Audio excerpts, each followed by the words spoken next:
baseball. Good evening, everybody. Welcome to tonight's broadcast as the SwampBats get ready to take on the Vermont Mountaineers for the 5th time this season. I'm Jonah White, joined by the Mountaineers' Noah McLean. It's been a good rivalry this season between these two teams, 2-2, both teams winning twice at home. SwampBats will hope that continues tonight. Both teams suffered disappointing losses in their last game. The SwampBats splitting a doubleheader yesterday with Danbury. Second game, they led 6-5 going into the bottom of the 6th, but lost 7-6. And Vermont arguably had an even more heartbreaking loss yesterday, Noah. Yeah, I'll tell you what, it was a tough loss for sure. And, especially after the first game, you come back, they were down 5-1 in that contest, and then were able to put on a couple runs late, tied it up at 5-5 to force extra innings, put up 2 runs in the 10th, thought we might get out of there with one, but Upper Valley threw back a couple of punches, tied the game up at 7 apiece. Vermont scoring again in the 11th, making it 8-7, but then with 2 outs, a walk-in and a single to walk it off. But you know what? If nothing else, I'm just glad that game didn't end in another tie, because I think I would have cried. So the Mountaineers come in with a record of 17 wins, 11 losses, and they've only kissed their sisters 1 time this season, not 2 as it almost was yesterday. The SwampBats come in with a record of 12 wins and 19 losses. Vermont first place in the NECBL North Division. The SwampBats 4th place, 6.5 games behind the Mountaineers, but they've slowly been making up ground over the past couple of weeks. The SwampBats, even with their loss yesterday, are 4-2 in their last 6 games. Keene coming in at 12-19. Again, Vermont 17-11-1. Let's take a look around the league at the rest of the NECBL. The scores from yesterday, which was a busy day in the league. The SwampBats beat the Westerners 4-3 in Game 1 of their doubleheader in Danbury. The Westerners beat the SwampBats 7-6 in Game 2, both of those games 7 innings in length. The Upper Valley Nighthawks beat the Mountaineers 9-8 in 11 innings, as we just talked about. The Mystic Schooners beat the North Adams Steeplecats 3-2. And later, the Steeplecats played again in a different stadium in Bristol, and the Blues walloped them 12-1.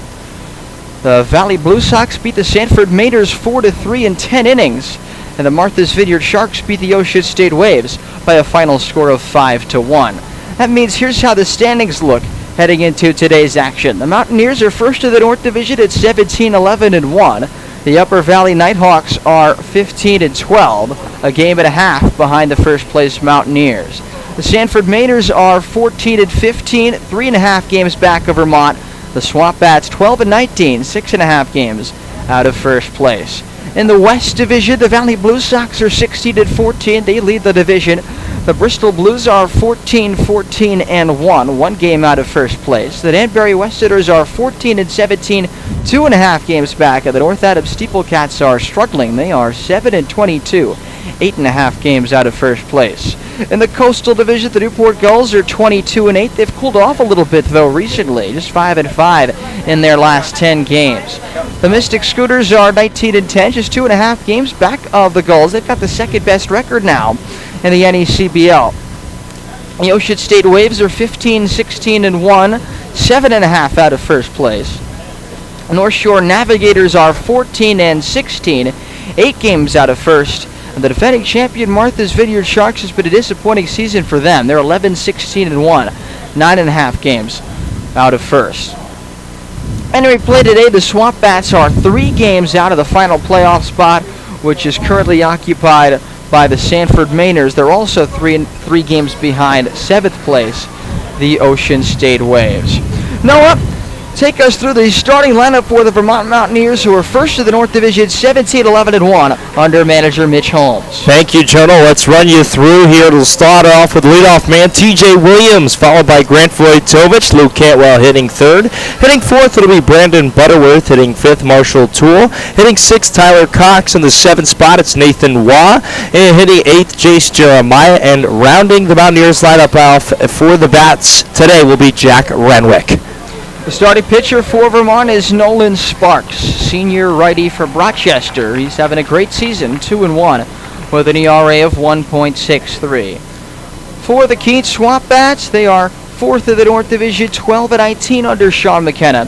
That's Tony Livermore leads off at shortstop. Garrett Rice is the first baseman. He bats 2nd. Devin Taylor, the right fielder, bats 3rd. Greg Bazzo is at third base for the first time this season. He's hitting cleanup. Braden Horton is a DH batting fifth. Blake Delamelier in left field will hit sixth. Jordan Smith, the center fielder, bats seventh. Joseph Salvo is the catcher batting eighth, and Brian Padilla is the second baseman batting number 9. For the starting pitcher, Pete Haas, the junior righty out of Stonehill. No record, an ERA of 4.50. Time for the national anthem. We'll step aside and bring it back with the first pitch. This is Keene SwampBats baseball on Pure Oldies 104.1 and the NECBL network. Keene SwampBats baseball on the NECBL network is brought to you by Duncan, Timken.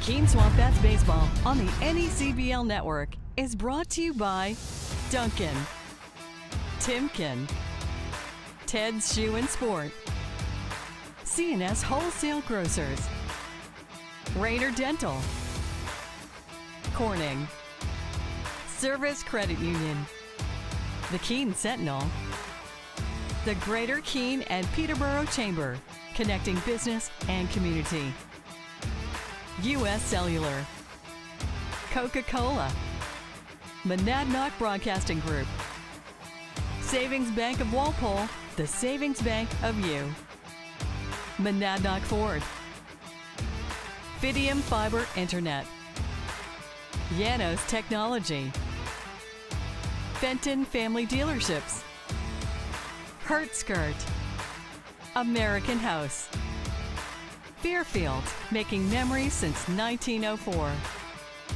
Fraser & Son Furniture, ICU Medical, M&T Bank, Mascoma Bank, True Rest, and by New Hampshire Ball Bearings Incorporated. Stay tuned for more of the SwampBats coming up next.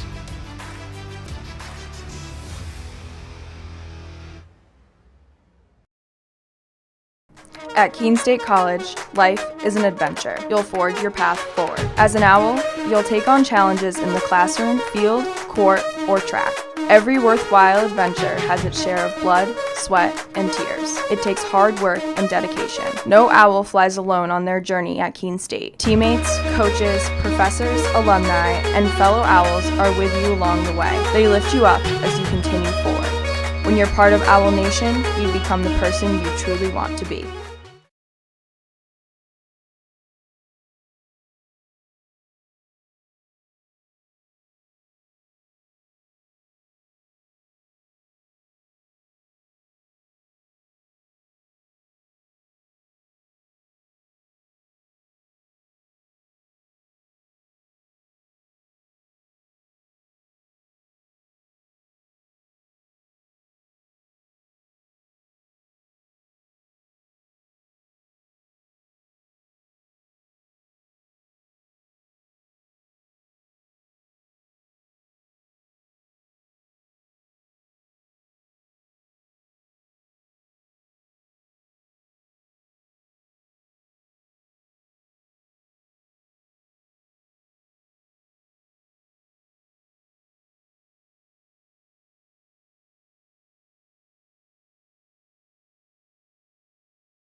Engineer for Pure Oldies is Ariana Jones. Our producer for the NECBL network is Ryan Hearn, and our director is Gavin Rigby.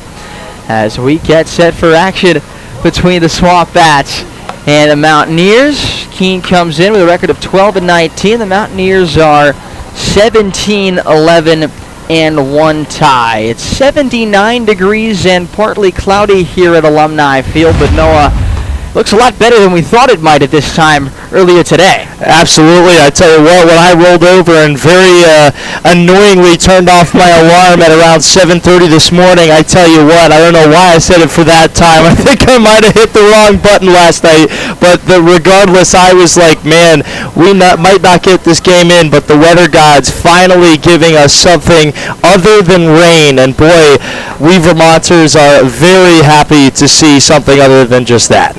Yeah, absolutely. We're certainly hoping that everyone up there is staying safe still in the great state of Vermont. Certainly thoughts are with you when you've been through the last week or so. Hopefully it gets better. But ready for baseball here. It's good that the Mountaineers are back in action. They just hadn't played in a while before yesterday. Yeah, it had been 5 days off, and I tell you what, the greatest thing about this is the community aspect that we got to see from this. I was, again, I said this yesterday, it's just, I tried to do my very, very small, humble part in helping out around Montpelier, and, people are coming from all over to help out in their communities, and that's the best thing. But, hey, we're back to baseball, and there's nothing better to be sitting up here, right here with you, Jonah. Absolutely. Right back at you, Noah.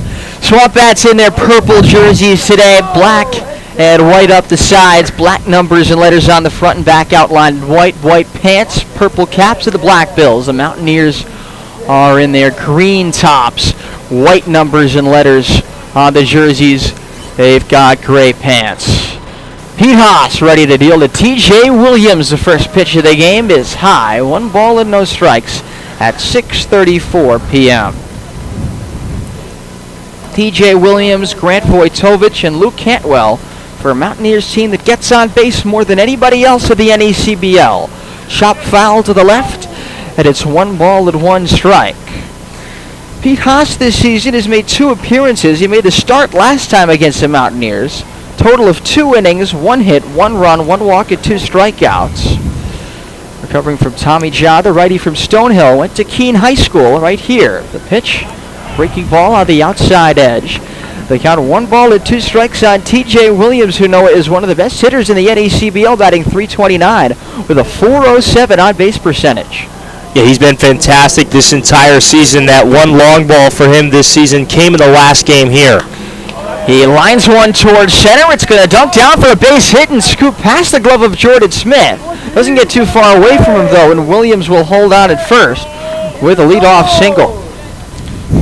So the next batter will be Grant Vojtovich, the right fielder, batting .224 with a .459 on-base percentage. And when you look at on-base percentage, anything above 400 I would consider elite. Anything above 350 really is pretty good. The top 5 hitters of the Vermont batting order all have on-base percentages above 400 as Williams dives back into first ahead of a pickoff attempt.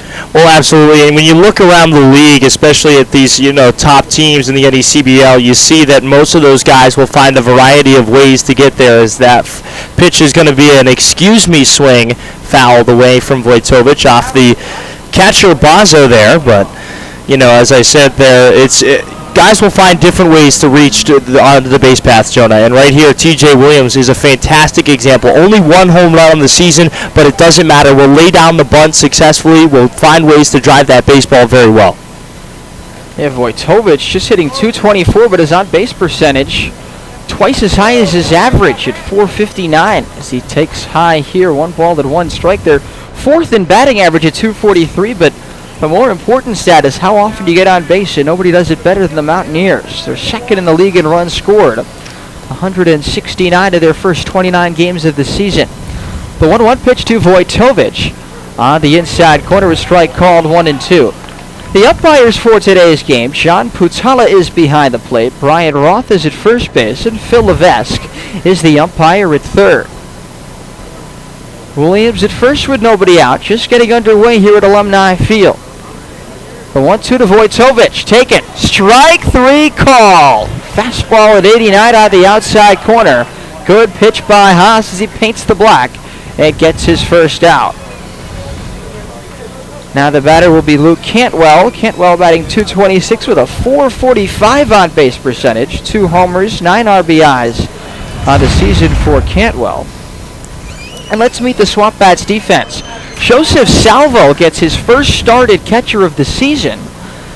SwampBats third catcher from Samford University, and he takes outside, or rather grabs it outside. Cantwell takes outside. 1 ball and no strikes. Garrett Rice at first base, Brian Padilla at second base, Tony Livermore at shortstop, and Greg Bozzo getting the start at third base. The 1-0. The outside edge, 2 balls and no strikes. The SwampBats are a bit short-handed. Matt Brown-Earing suffered an unfortunate injury yesterday on a slide at third base. He was upended, and he is not available today. Neither is Evan Goforth with a hamstring issue. Goforth hopes to be back in a couple of days. The pitch to Cantwell is taken outside. 3 balls and no strikes. The SwampBats, who just a couple of weeks ago were extremely deep in the infield, are no longer, with Jake Muma already having gone home with an injury.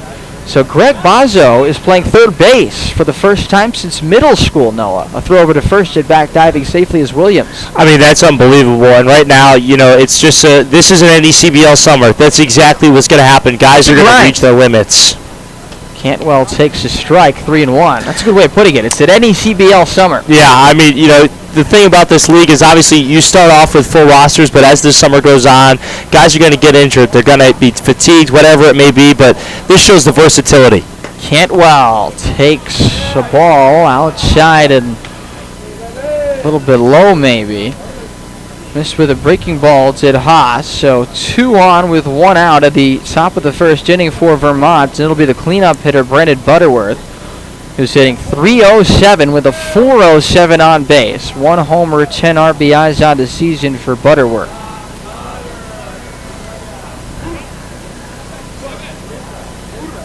Williams at second, Cantwell at first with 1 out.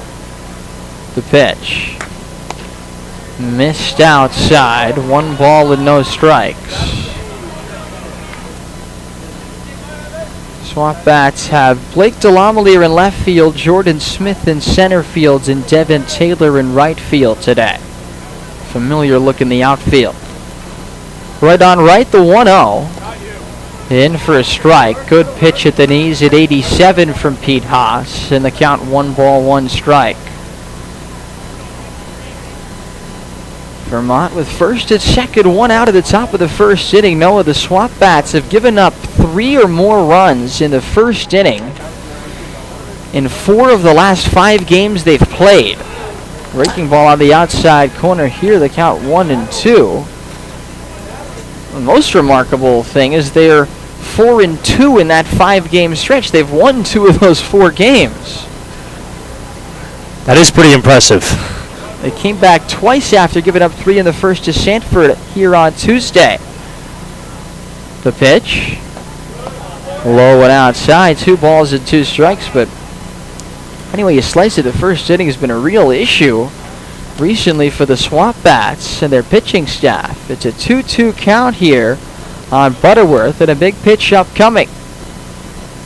Padilla, the second baseman, holds on the lead runner, T.J. Williams. Rest of the infield to the outfield is back and straight up. 2-2 on the right hand hitting Butterworth. The pitch. Swung on, grounded to third. Bozzo with a diving play. He will tag the runner, and that's the only out he'll get. And a big cheer for the SwampBats dugout for Greg Bozzo. 1 for 1 at third base now. For again the first time since he was in middle school. And he made a nice play there. Hey, well, as long as you can use that glove well, which we know he did, he got down into his stance, blocked that baseball beautifully, and I like that decision to get T.J. Williams there. You get the lead runner, it wouldn't be close regardless of who's over there at third base with Brandon Butterworth on the base pass. He's got a lot of speed.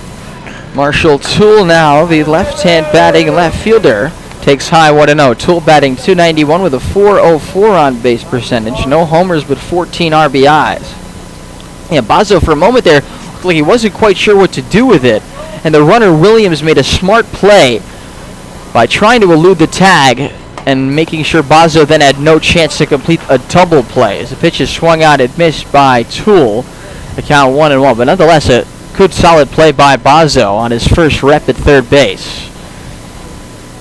2 on with 2 out, no score, top of the first.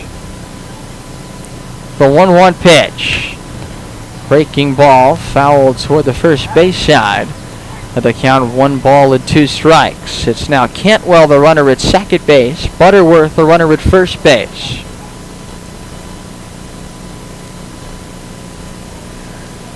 And again, we've talked about it a couple times. You and I have, Jonah, about Vermont not able to play runners when they really need to. This is a situation where you really want to get that first run across. As that one fouled back to the screen. 1 ball and 2 strikes. The batter Marshall Toole. They're also going to want to make the SwampBats pitchers work hard. SwampBats played a doubleheader yesterday. They're a bit short-handed to begin with, and they have a game tomorrow and a game Sunday. A 1-2. Taken. Strike 3 called. Ring him up on an 89-mile-an-hour fastball on the inside corner. 2 strikeouts at a scoreless first inning for Pete Haas. No runs, 1 hit, 2 men left on base. We go to the bottom of the first. It's Vermont nothing and the SwampBats coming up. This is Keene SwampBats baseball on Pure Oldies 104.1 and the NECBL network.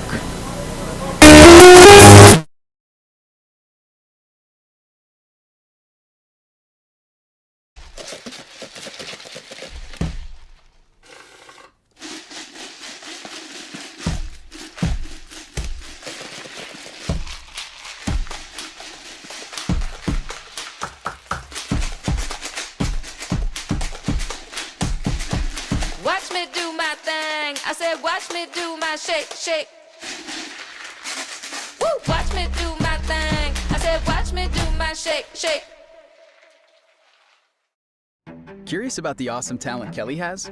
Well, here are some robotics specialists. This group works in telecom on 5G. They work on autonomous vehicles. Those are education professionals. Oh, and system analysts, contact center reps, biologists. There's data scientists, substitute teachers, mechanical engineers, not to mention people who work on-site and off-site. Kelly's got top talent in specialized and emerging skill sets, ready to help your business prepare for what's next. SwampBats held Vermont scoreless despite 2 base runners at the top of the first. And they'll have Tony Livermore, Garrett Rice, and Devitt Taylor due up at the bottom of the first against Nolan Sparks, a senior righty from the University of Rochester at the Division III level, where he's been tearing it up for a few years. He was a Liberty League Conference Pitcher of the Year this spring. 5'10", 195, righty out of Aurora, Colorado. He's thrown 22 innings in 5 appearances, 4 starts so far this season. In those 22 innings, he's allowed 10 hits and 8 runs, 4 of them earned. 10 walks and 28 strikeouts, 2-1, a sparkling ERA of 1.63, allowing just 0.91 walks and hits per inning. Noah, tell us about the Vermont defense behind Sparks. Yeah, well, let's run you through here quickly. Over there in left field, it'll be Marshall Toole, in center, T.J. Williams. In right field, it'll be Grant Vojtovich, left to right in the diamond. Over at third base, it'll be Jace Jeremiah. At shortstop is Jack Renwick. At second base, Brandon Butterworth. At first, it'll be Tyler Cox. He has found himself over there a number of times this season, despite that not being his normal position. As you mentioned, Nolan Sparks on the hill, and the man with the plan, it is Nathan Waugh doing the catching. First pitch to Livermore. Fastball misses up and away. 1 ball and no strikes. Tell us what we can expect in terms of the pitch arsenal from Nolan Sparks. Yeah, well, I tell you what, he's got a lot of stuff on him, Jonah. He has a fastball, a changeup, a slurve. 1-0 outside, 2-0. And he also can mix in a curveball and a slider. Some really a lot of stuff, but he can really ramp up that fastball. Topped out at 95, at one point this year. The 2-0 to Livermore. On the inner half, a strike at 92 miles an hour, and it's 2 balls and 1 strike. Sparks has been part of a very good front end of the rotation for the Vermont Mountaineers this season, as Livermore fouls it back at the count 2-2, along with Aiden Tucker and Nathan Knowles. Mountaineers have some really good starting pitching. Yeah, absolutely, and unfortunately Eddie Smink, Nathan Knowles, both have departed from this ball club just because of their inning limits, but Nolan Sparks continues to stay, and he is very much appreciated. 2-2 swung out and missed. He did dial it up to 95 there. And there's one out in the bottom of the first inning. 95 miles an hour from Nolan Sparks. You don't get too much of that at collegiate summer ball. Yeah, he can really ramp it up, and the thing is he can also really fool you with the off-speed. He can drop it down into the low to mid-70s on his off-speed stuff and really get hitters to be thrown off guard, which is a fantastic arsenal to have. Here's Garrett Rice, the first baseman, right-hand hitter. Takes a strike at the top of the zone, 0-1. Rice hitting .229 with a .337 OBP. 4 homers and 16 RBIs out of the season for Garrett. That RBI total leads the team. 0-1 pitch. Tipped off the umpire. And it's 0-2. Sean Patalo throw that ball out to Sparks. Just walk around, give himself a moment. For the count, no balls, 2 strikes on Garrett Rice. Well, Sparks threw 2 balls to Livermore, fell behind him 2-0, and he's thrown 5 strikes in a row after that. Just 10 walks, 28 strikeouts for Sparks in 22 innings so far this season. Strikeout machine is Nolan Sparks. From the belt. The 0-2. Check swing foul, first base side. Still 0-2. Nolan Sparks, not a big guy. 5'10", 195. He works exclusively out of the stretch. And the righty throws from the third base side of the rubber. Might make it a little bit harder for right-hand hitters to see the ball coming out of the righty's hand. Faces the shortstop as he sets. The 0-2. Breaking ball. Fouled off by Rice, so the count's still 0-2. To the SwampBats, with Vermont having played 11 innings yesterday. Some of their top-end bullpen guys might not be available for today, so you're going to want to take good at-bats against Sparks and see if you can get him out of the game in the 4th or 5th inning. Yeah, absolutely. That's the name of the game right now for Keene, is just to try and run that pitch count up early. The 0-2 swung on and missed. A fastball at 94 miles an hour. So on his strikeout pitches, he's got him at 94 and 95, and he struck out the first 2 SwampBats. Now he faces the Big Ten Freshman of the Year, Devin Taylor, the lefty, batting .282 with a .345 on-base percentage. Hit his 5th home run yesterday, and he's now got 15 RBIs on the season. Sparks to Taylor, first pitch, grounded to first base. Getting to it is Cox. He flips to Sparks, the pitcher covering the bag. And Taylor is retired on the first pitch he sees. The SwampBats go down 1-2-3 in the bottom of the first. We go to the 2nd inning, no score. This is Keene SwampBats baseball on Pure Oldies 104.1 and the NECBL network. First thing Bruce felt was quality, the consistency, knowing that when I take them out, they're going to be the same every time. And the second was to be able to see kids all over the country wearing the gloves that I designed. That's one of the coolest parts of this. Your next Ford is waiting at Monadnock Ford. Right now, get a great offer like this on your next new Ford. See these offers and more at MonadnockFord.com. Monadnock Ford, home of the low price tire guarantee, and your local Ford and used car retailer. Voted Keene's best. At Keene State College, life is an adventure. You'll forge your path forward. As an owl, you'll take on challenges in the classroom, field, court, or track. Every worthwhile adventure has its share of blood, sweat, and tears. It takes hard work and dedication. No owl flies alone on their journey at Keene State. Teammates, coaches, professors, alumni, and fellow owls are with you along the way. They lift you up as you continue forward. When you're part of Owl Nation, you become the person you truly want to be.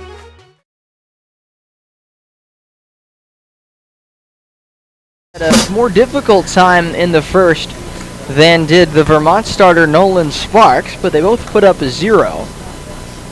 Vermont got a single and a walk in the first inning, but 2 strikeouts from Haas helped him retire the side. He'll face Tyler Cox, Nathan Waugh, and Jace Jeremiah. 6, 7, and 8 in the Mountaineer batting order here in the top of the 2nd inning of a scoreless game. SwampBats playing their first 9-inning contest since last Saturday against the Maynards. They played a doubleheader Tuesday, a doubleheader yesterday. So last 4 games have been 7-inning games. This is a 9-inning game, but the pitch is a breaking ball on the outside corner. A strike to Tyler Cox, batting .217 with a .373 on base percentage. No home runs and 4 runs batted in. The 0-1 pitch. Breaking ball high, 1-1. When you can hit .217 and still get on base 37% of the time, that means you're doing something right at the plate. That's the case for Cox. The 1-1. High, 2 balls and a strike. Yeah, I'll tell you what, Tyler Cox may not have the highest average, but he is a guy that does not strike out a lot. Loves to put the ball in play, very patient, takes a lot of walks, and loves to play the small ball game. 14 walks, just 10 strikeouts on the season for Cox as he fouls back the next pitch. And the count 2 balls and 2 strikes. Anytime you're walking more than you're striking out, you've got elite plate discipline. Haas, always from the stretch, bounces up and down, now deals, taken. Outside, 3-2, he just missed with a slider. No score, top of the second, a 3-2 count on Cox leading off. The pitch. On the ground, foul of third. Nice play, coach. How about it, Eamon Andre over there? Good hands. Eamon Andre, the third base coach for the Mountaineers. 7th pitch of the at-bat coming, Haas to Cox. It's in the dirt, ball 4. Second walk given up by Pete Haas. And for the second time in a row, the Mountaineers have the leadoff man on. It'll be the catcher Nathan Waugh, who's been the NECBL Player of the Week earlier this season. Batting .211 with a .303 on base percentage. 2 homers, 10 RBIs for the catcher from Cornell. Yeah, this is a guy that when he connects with the baseball, Jonah, that ball will go a mile. As a check over back there on first base, Cox back in there standing safely. But during that time, hit .567 with 2 home runs, scored 6 times himself. Pitch misses up and away, 1 ball and no strikes. The SwampBats are in purple, Mountaineers are in green. They are wearing their black Zephyr caps with the green bills today. 1-0, fouled at the plate off salvo, and it's 1-1. Zephyr is the official on-field cap of the NECBL, also known as the Z hat. Zephyr is the authentic college hat with over 800 colleges and channels that same energy and creativity into building custom hats of all types for pro sports teams, clothing brands, and companies everywhere. Make sure you pick up your SwampBats or Mountaineers official on-field cap today. Decent size lead off first for Cox, who's only stolen 1 base this season. Haas throws over there and he dives back safely. 1 on, nobody out, top of the second. No score, a 1-1 count on Nathan Waugh. Right on right. Haas to Waugh. The pitch. Runner goes. It's a check swing. He went around. The throw to second is not in time. Oh, it was a really good throw there by Joseph Salvo. A good tap by Brian Padilla, but according to Phil Levesque, just diving in there under the tack was Cox. Yeah, it was certainly a close play right there. Cox got a decent jump at it, and that was a bang-bang play. Could have gone either way, but nice job by Tyler Cox to swipe that bag. It was a strike on the pitch, so it's a 1-2 count now on Waugh with Cox at second. The 1-2. Bounded back to the pitcher. Haas will throw to first. A little high, but Rice stays on the bag, makes the catch as Tyler Cox moves up to third on the 1-3 ground out by Waugh. See what the SwampBats do with their infield with the number 8 hitter, the third baseman, Chase Jeremiah, coming up. He's batting .208 with a .296 on base percentage. No homers and 3 RBIs. Yeah, and even though for Nathan Watt, it's not necessarily for his average what you want to do, but you move the runner into scoring position 90 feet away, and now you just got to trust the rest of your guys. SwampBats are keeping the infield back here in the second inning with 1 out and a runner at third as the pitch to Jeremiah misses high. 1 ball and no strikes. Sets the 1-0. Way upstairs. 2 balls and no strikes on Jeremiah. Keene will concede the game-opening run on a ground ball to any infielder other than the pitcher. The 2-0 fouled at the plate off the catcher Salvo, and the count 2 balls at his strike on Jeremiah. And it'll be interesting here to see how big the lead for Tyler Cox has been. It's been fairly big, but not holding him on over there at third base as of right now. 2-1. Missed inside. 3 balls at his strike. 1 out, runner at third, no score, top of the second inning. And Jeremiah, the 8-hitter, ahead in the count 3-1. Pitch. Taken. Strike called. Jeremiah thought he was headed up to first base on a pitch right at the top of the strike zone on the outside corner. It was a good call by Sean Pasala. And a good pitch as well from Haas. So now 3-2 on Jeremiah. The pitch. Down and in, ball 4. Missed with a breaking ball. Third walk allowed by Pete Haas to the first 8 batters. SwampBats walked 8 Westerners yesterday in a 7-6 loss in Game 2, and Sean McKenna is going to go out and talk with Pete Haas. We'll see if he's going to make the pitching change or not. He is going to. It's the first time this season in 3 appearances Haas has worked more than an inning. It wasn't expected to go too long anyway. And he comes out with 1 out here in the second inning. And the next pitcher will be Joe Mazza, who is going to make his season debut for the SwampBats. No score, but the Mountaineers threatening with first and third, 1 out at the top of the second. This is Keene SwampBats baseball on Pure Oldies 104.1 and the NECBL network.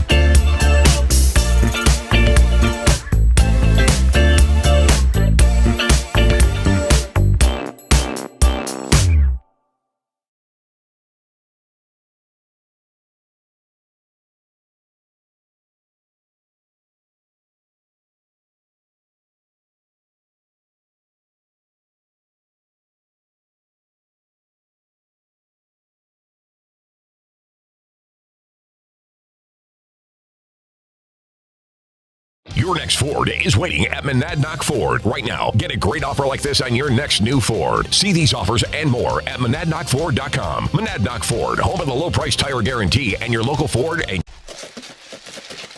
runners at first and third with 1 out. Mazza is getting ready to make his season debut. Mazza out of Rutgers, a left-hand pitcher, 6'2", 215 pounds. Junior at Rutgers from Manalapan, New Jersey.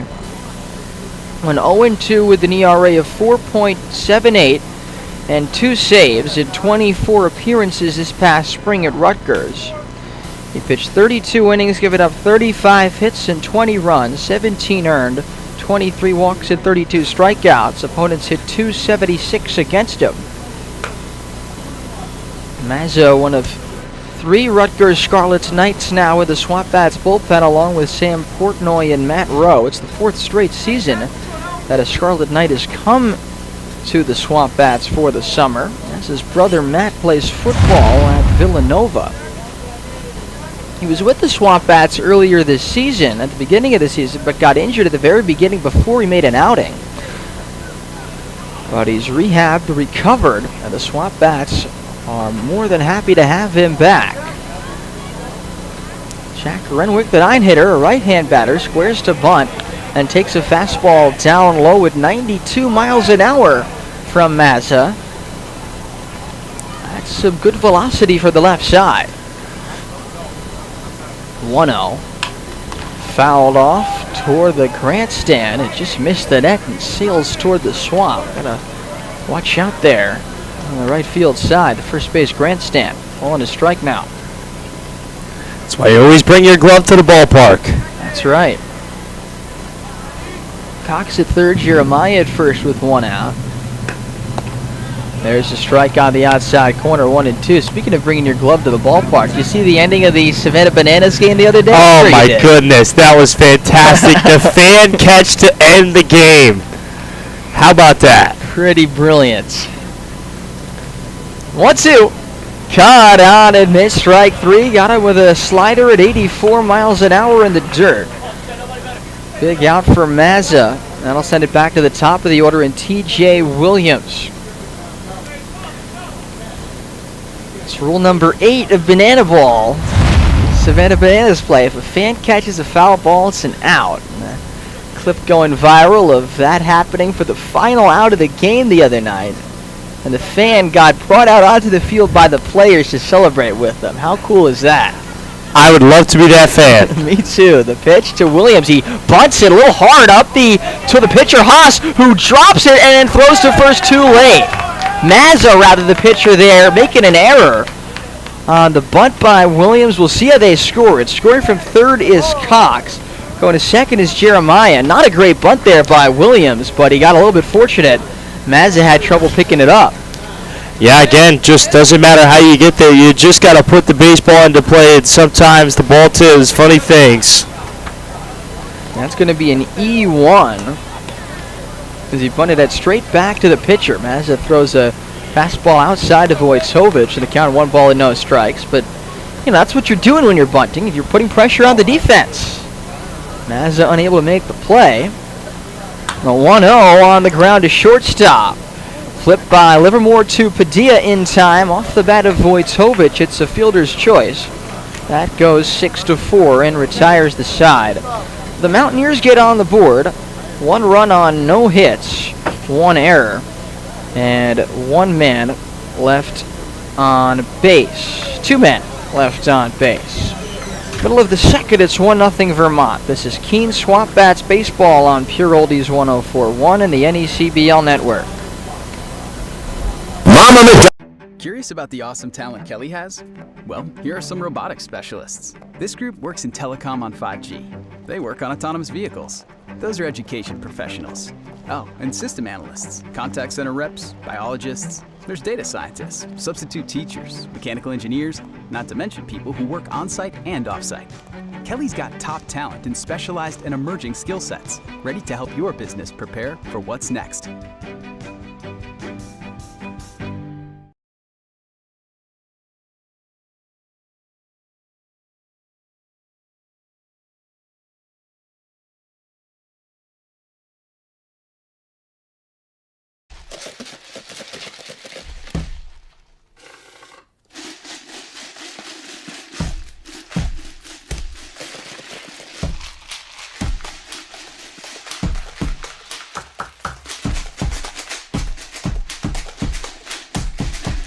Watch me do my thing. I said, watch me do my shake, shake. Woo, watch me do. A 1-0 lead for the Vermont Mountaineers here in Keene. And for the first time today, let's take a look at the out-of-town scoreboard in the NECBL at an action-packed evening in the New England League. Top of the 5th, Upper Valley and Sanford at Upper Valley. That game is tied at 1. Bottom of the 2nd, Ocean State at Newport. That game is scoreless. Top of the 2nd, Valley at Bristol. 1-1 there. Craig Bazzo, the 3rd baseman, takes low and outside from Nolan Sparks. The count 1-0. Danbury and North Adams are scoreless at the top of the 3rd in North Adams at Joe Wolf Field. The 1-0 pitch, caught on and missed. 1 ball, 1 strike. Mystic at North Shore will get underway soon. The Westerners and the Steeplecats were supposed to play a doubleheader today, but they're only playing one game instead. Bazo takes high, 2-1. Danbury North Adams just playing one, presumably 9-inning game. The other game getting postponed to July 28th, the penultimate day of the regular season. 2-1 to Bazo. Line toward right center. That's a base hit headed toward the wall. Picked up in center by Williams. Bazo heading for second. The throw, the tag, the slide. Safe at second base. Lead-off double for Garrett Bazo as he continues to make his case for an NECBL All-Star Game spot. It's a great piece of hitting right there. Found a gap and stretched that play out. A nice job. He has faith in his wheels and just worked himself right into scoring position here to start this second inning off. It's a close play at second base. Not a bad throw by T.J. Williams. Hitting it to the wall at Alumni Field does not guarantee you extra bases. But a double for Bazo, and here's another hot hitter, Braden Horton. Jeremiah in at third. Cox in at first, but Horton is not bunting. He fouls it back, 0-1. Braden hitting .254 with an on-base percentage of .400. That's the highest of anybody on the SwampBats. 3 homers, 7 RBIs for Braden. Went 2 for 2 with 2 walks and a homer yesterday in Game 2 against Danbury. 0-1 pitch, swung on and missed. Fastball at 94 miles an hour from Nolan Sparks. With a count 0-2. Sparks takes a breath. Brings the hands together with the belt.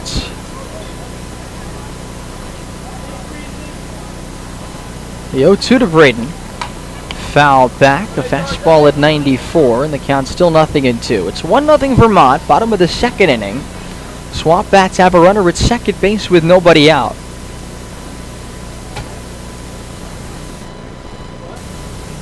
Sparks stands upright on that third base side. Sets at the belt as he faces the third baseman. 0-2. Taken high at the top of the zone. 90 miles an hour. No, is that his changeup or is that just a little bit of a slower fastball? Just went with a little bit of a slower fastball. Just took a tiny bit off of it. He's been sitting on 92, 94. What a soft one at 90. 1-2 to Horton. Swung on and missed strike 3. Blew him away at 95. Maybe just varying his fastball speed intentionally here. 3 strikeouts, all on fastballs for Sparks. And the batter will be Blake Delamelier. Blake hitting 188 with a 296 on base percentage. 6 home runs, most on the team. And 9 RBIs for the slugger from Jacksonville University. 1 out, Bazo at second base. The Mountaineers with a 1-0 lead here in the second inning.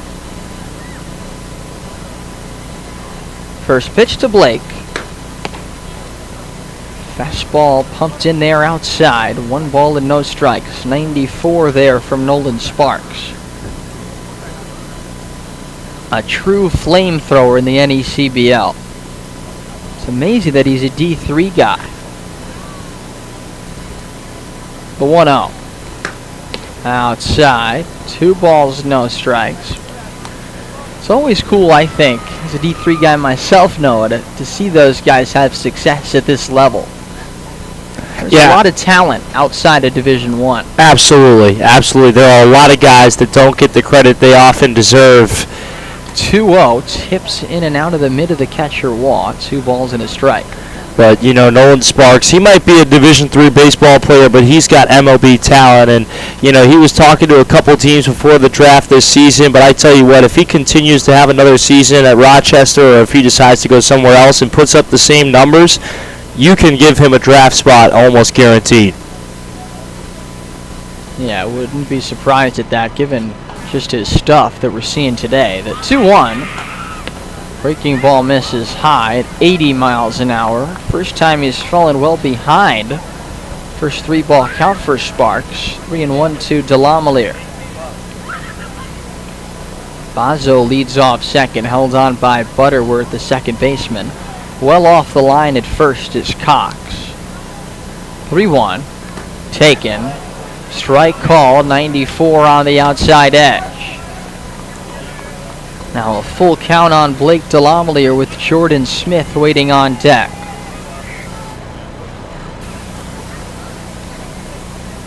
Alright, he turns. Shakes off Waugh. Nods and sets.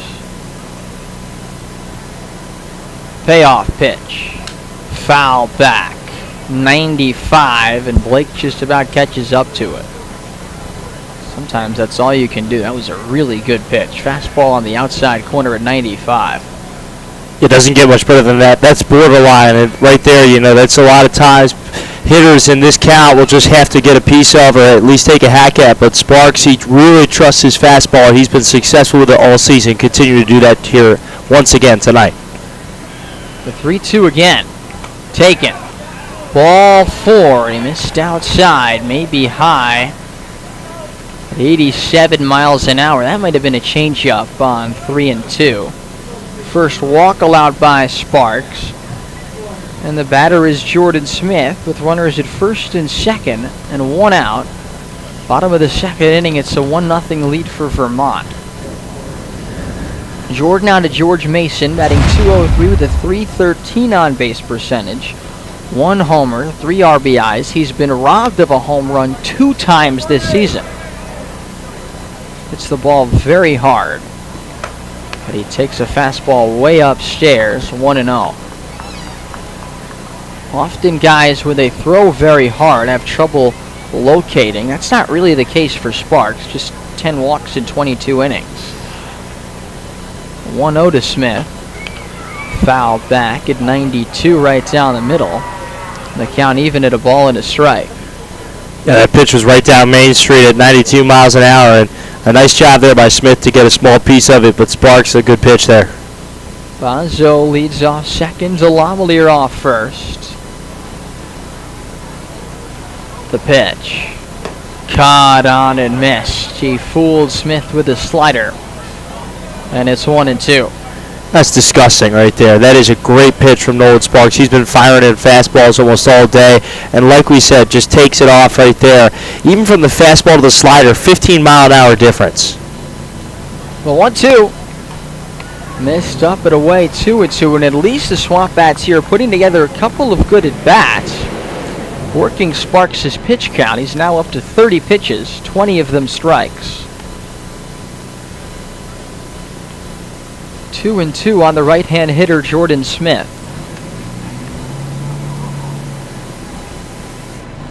The pitch.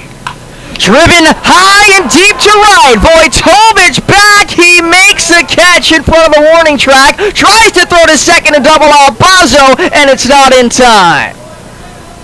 That looked good off the bat of Smith. Maybe just off the end of the bat a little bit. And went 295 feet. And Vojtovich able to run it down for out number 2.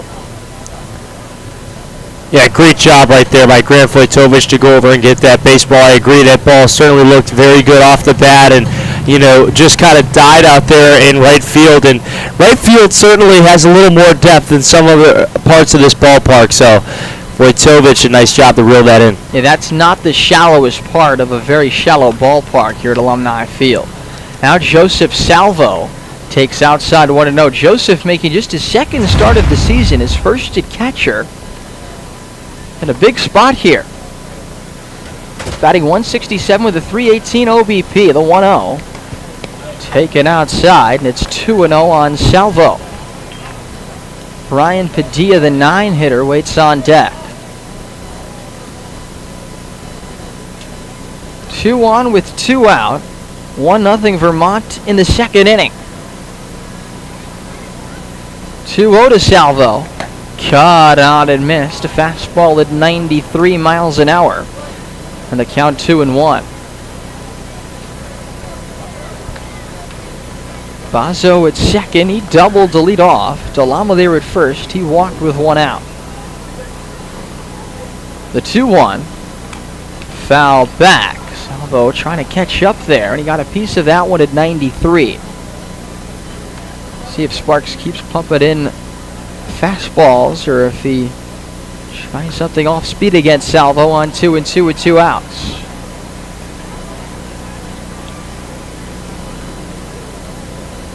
Set to work. The pitch. High. 95. Way upstairs. 3-2. Action pitch coming. It'll be a head start for Bazo at second and for Delamalier at first. Payoff pitch to Salvo.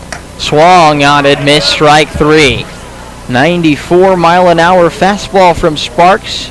He struck out 4, all swinging with that fastball. In the second for the SwampBats, no runs on 1 hit, and 2 men left on base. We go to the third, 1-0 Vermont. This is Keene SwampBats baseball on Pure Oldies 104.1 and the NECBL network. Your next Ford is waiting at Monadnock Ford. Right now, get a great offer like this on your next new Ford. See these offers and more at MonadnockFord.com. Monadnock Ford, home of the low price tire guarantee and your local Ford and used car retailer. Voted Keene's best.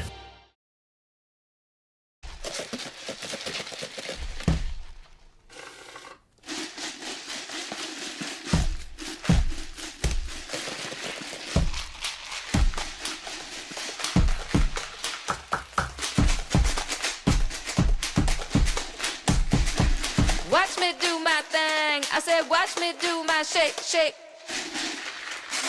Woo! Watch me do my thing. I said, watch me do my shake, shake. Welcome to Hurt Skirt or Just Hurt. Our first contestant is suffering from knee pain from a recent running incident. What do we think, audience? Hurt Skirt or Just Hurt?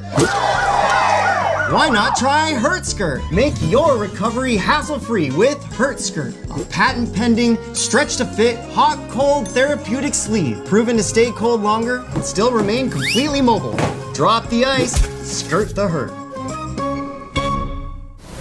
Charge to Haas when he failed to successfully field a TJ Williams bunt with 2 outs at the top of the second inning. That accounts for a 1-0 lead for Vermont as we go to the third here at Alumni Field. Fans, we need you and we want to hear from you. Visit survey.necbl.com to complete a brief survey and have a chance to win a $500 Visa gift card or an NECBL hat. The survey is live now, so don't wait to have your voice heard and enter for your chance to win. Visit survey.necbl.com. Luke Cantwell, Brandon Butterworth, and Marshall Toole for the Mountaineers at the top of the third. 3, 4, and 5 in the batting order. Starting with the left-hand hitter Cantwell, who walked his first time up. Mazza, the lefty, out of the wind. Throws a fastball strike at 91 miles an hour. Working quickly, the wind up, and a breaking ball is a little bit low. 1 ball, 1 strike. Mazza doesn't mess around there. He gets the ball back, he looks in, he's ready to go. The 1-1. Breaking ball in the dirt. It's 2 balls and 1 strike. Well, Joe Mazza is not a guy who needs the pitch clock.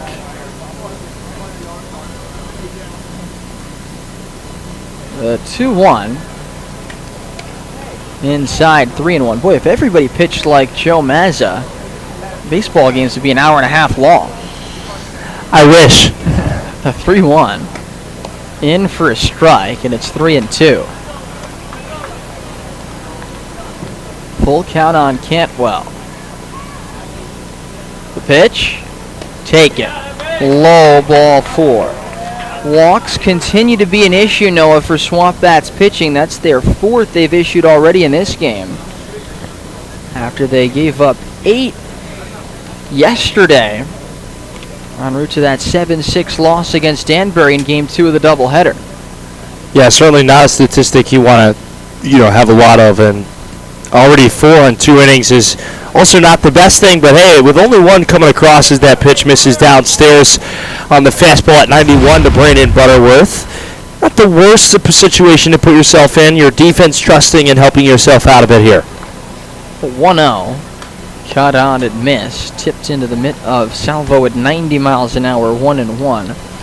Vermont, a really strong offensive team. Not only do they lead the league in on-base percentage, but they're second in the league in stolen bases with 84, having been caught just 12 times. Butterworth drives one toward left center. Smith looks up. It is gone!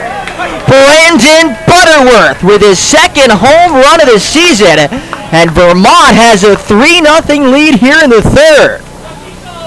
369 feet just to the left of straightaway center field off the bat of Brandon Butterworth. He's got RBIs 11 and 12, and he's tripled the Mountaineer lead. Had a great swing right there from Brandon Butterworth. Just went downstairs to go get that baseball and absolutely cranked it over the right center field wall. 369 feet, as we talked about it. A little bunt popped up here by Marshall Tulin, caught by Mazza for out number 1. Well, 46 feet ain't quite 369, I'll tell you that. That one didn't go quite as far as the home run by Butterworth. I agree with you there. Nah, but I tell you what, Brandon Butterworth is a fantastic baseball player. He's a gamer. He transferred recently over to NC State from Western Carolina, and I tell you what, the Wolfpack picked up a good one. There's a strike to Tyler Cox, who walked and scored in the second inning. And the count 0-1 on Cox. So a 3-0 lead now for the Mountaineers. Cox takes outside. 1 ball and 1 strike.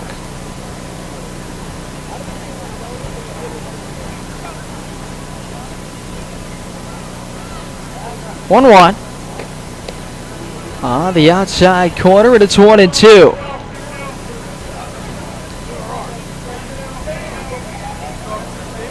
Lefty on righty. The 1-2. Grounded foul up the third baseline. Still 1 ball and 2 strikes on Tyler Cox. 1 out. Nobody on top of the third. It's now a 3-0 lead for the Mountaineers. Mazza's pitch.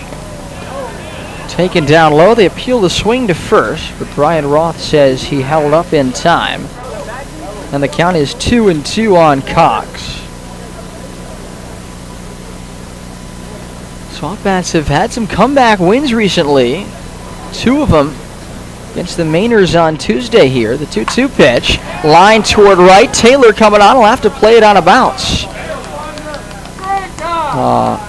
Line drive single into right for Tyler Cox, and he's aboard for the second time.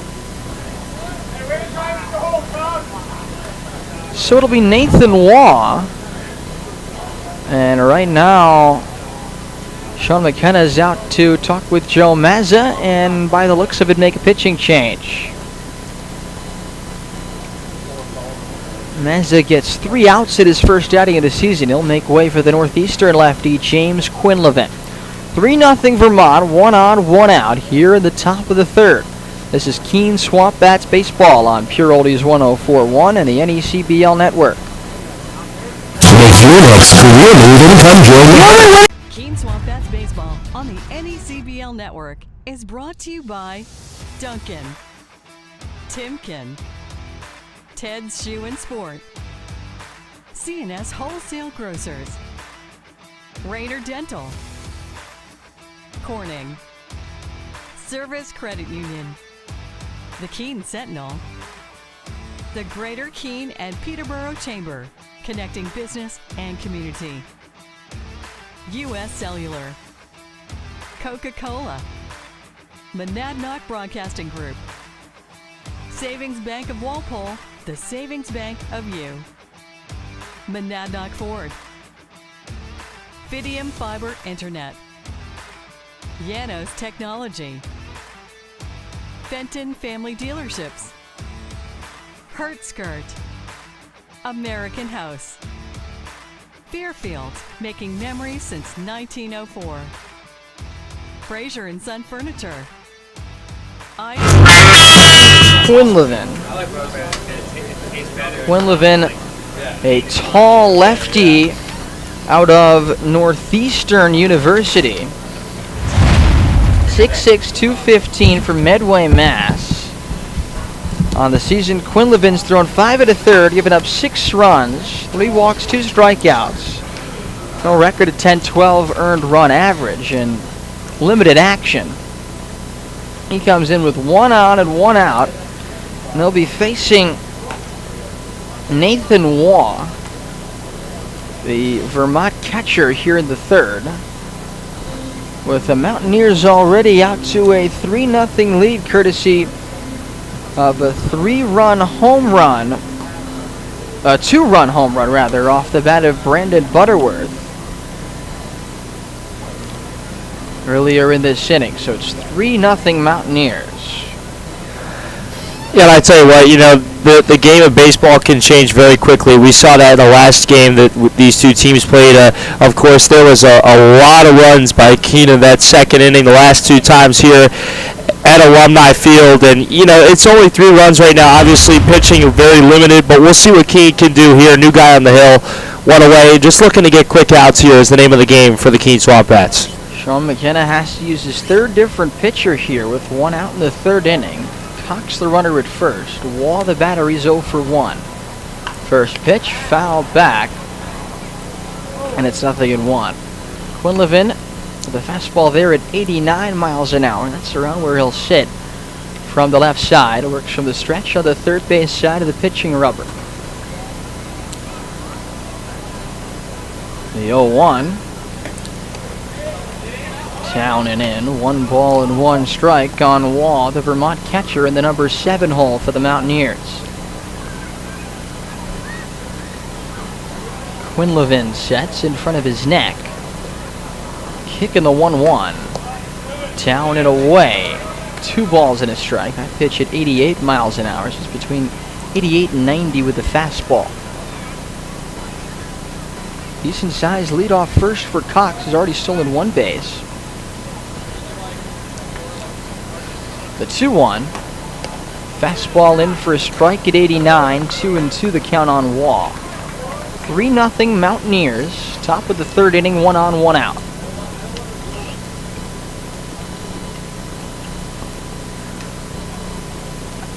Ready?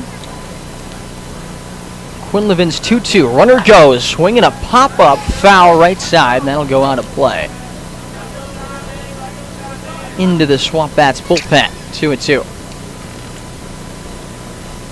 And we'll see if Nathan Waugh can straighten that baseball out. We watched him in BP. I know BP is not indicative of your at-bats by any means, but however, Nathan Waugh in batting practice today was absolutely cranking one. Smashed a windshield off of a car today in BP out there.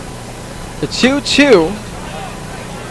Just missed inside at 90 miles an hour. Close pitch, and it's 3-2.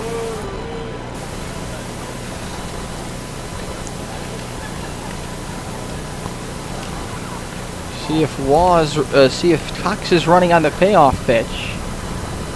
There he goes. It swung out. It fouled into the swamp. Over that first base grandstand. Solid crowd tonight. On a Friday night that's Star Wars night at Alumni Field. No, were you a Star Wars guy back in the day? Absolutely. I love a good Star Wars. So you didn't bring your costume. Hey, man. I told you. I should have texted you pregame. Here's a 3-2. Foul back, and it's still 3 balls and 2 strikes. But it is Star Wars night. Presented by our Game Day sponsor, Corning. 3-2 the count here on Waugh with 1 out and a runner at first.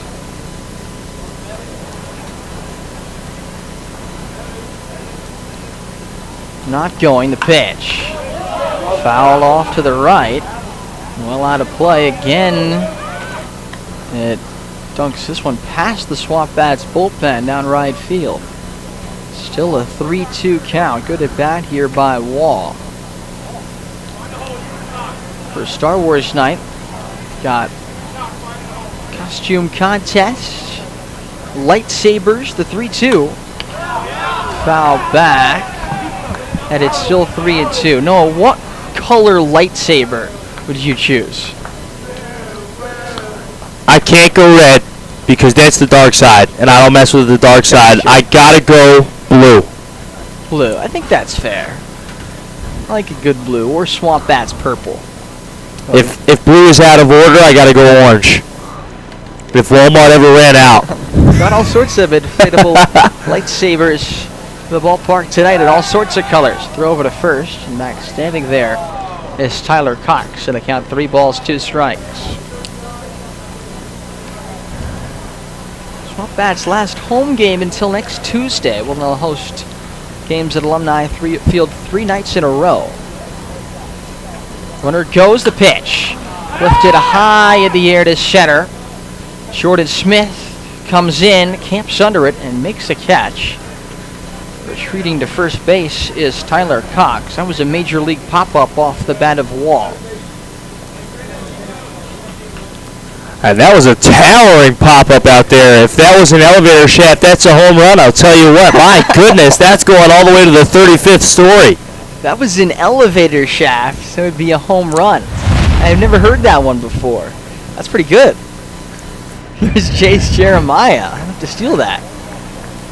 The right-hand hitter takes off the outside edge. 1 ball and 2 strikes. I gotta say that's a 42 reference right there. The catcher, when Jackie Robinson hits a pop-up, the catcher goes, "Hey, is that a home run?" The pitcher goes, "Yeah, sure," in an elevator shaft. 1-2 the count.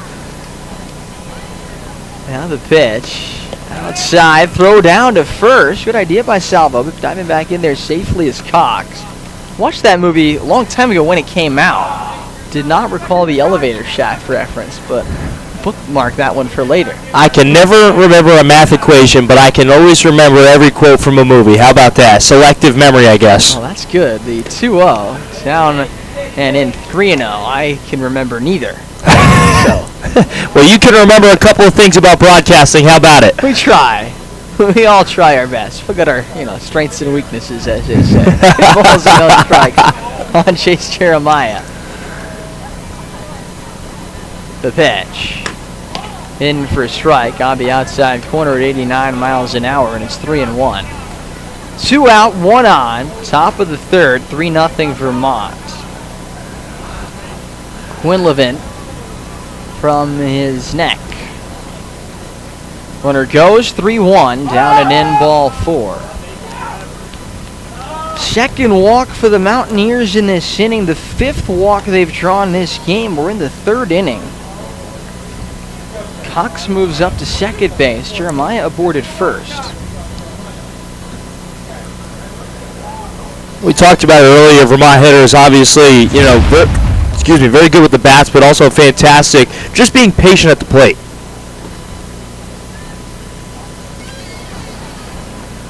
So here is Renwick, the 9-hitter, and he fouls one back, 0-1. Yesterday, 4 of the 7 Danbury runs in Game 2 reached on either a walk or a hit by pitch. 2 of the 3 Vermont runs so far in this game have reached base via the walk. Just can't emphasize enough how crucial that one aspect of baseball is. The 0-1. Line toward the middle, base hit, past Padilla into center. Rounding third, Cox. Smith just picking it up now. So it's an RBI single for the 9-hitter, Jack Renwick. His 3rd ribby of the season. Stopping at second is Jeremiah, and it's 4-0 Vermont. That's just another great piece of hitting right there by Jack Renwick. Just lines it past the glove of the second baseman, and obviously Tyler Cox, great job being aware that he was going to score regardless, but bobbling it out there, just making sure that Tyler Cox was going to score the 4th run of the ball game. RBI base hit for Renwick, and now back to TJ Williams, who was singled and reached first on an error on a bunt his last time. 2 on, 2 out. Vermont already up 4-0 in the 3rd. And Williams fouls the pitch back. The count 0-1.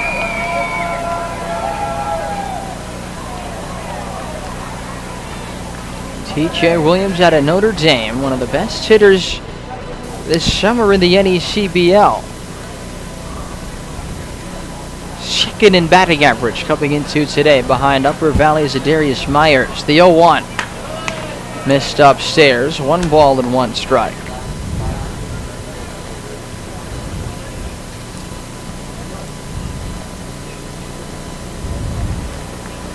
Williams, one of 2 Mountaineers in the top 7 in the league in batting average, along with Butterworth. The 1-1. Caught out and missed. And the count 1 ball and 2 strikes on Williams.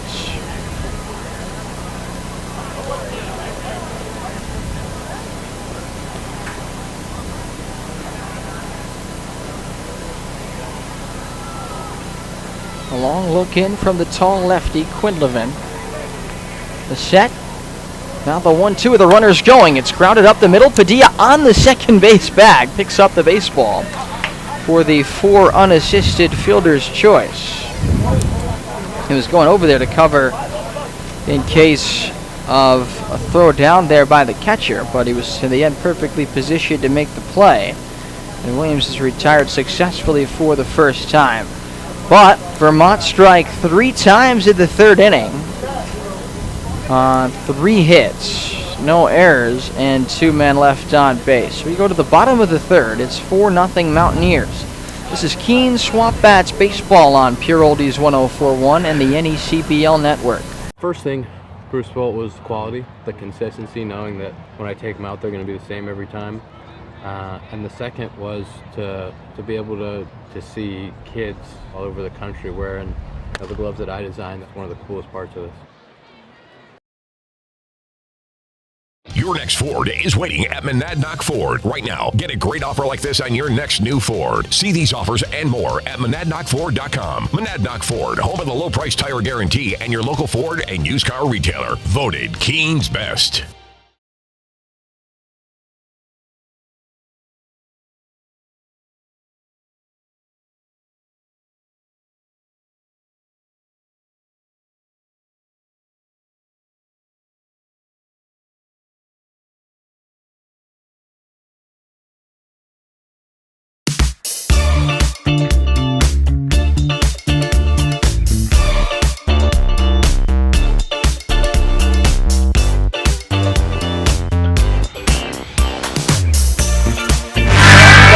Bottom of the 3rd. Brian Padilla, Tony Livermore, and Garrett Rice. 4-0. The Mountaineers have the lead. Nolan Sparks has struck out 4 through 2 scoreless innings. He's allowed 1 hit. And he throws a curveball high to Brian Padilla on the count 1-0. So we've already seen at least 4 pitches out of Sparks in this outing. Curveball, slider, changeup, and a 95-mile-an-hour topping fastball. That's at 91 below the knees. 2-0 on Brian Padilla.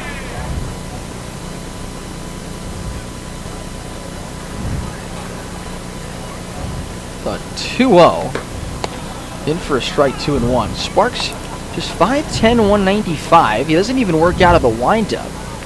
So all of his power is just coming from really his leg kick and his stride. The high left leg kick, the pitch. Fouled back at 87 miles an hour. And it's 2-2 on Padilla, and Sparks has done a nice job when he's fallen behind in the count at getting back into it. Set. The 2-2. Upstairs at 93, and it's 3-2.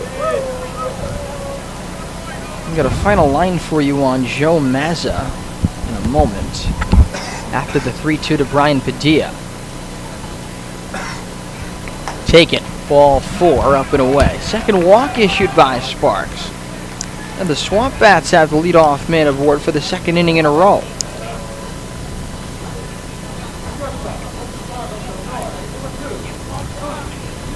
Now it's Tony Livermore, who struck out his first time up. Tony batting .279 with a .343 on base percentage. He's been red hot of late. Livermore 14 for 35 in his last 12 games. And he pops one foul here. The count, 0-1.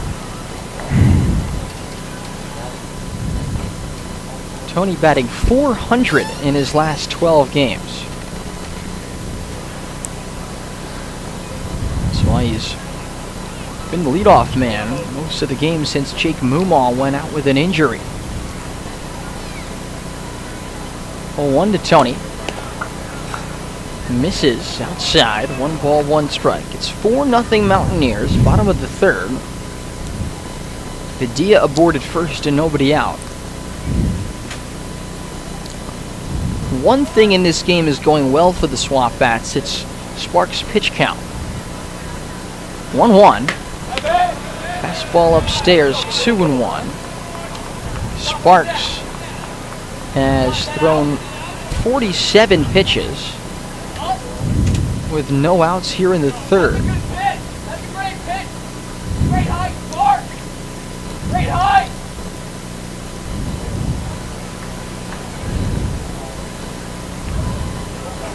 2-1 to Livermore.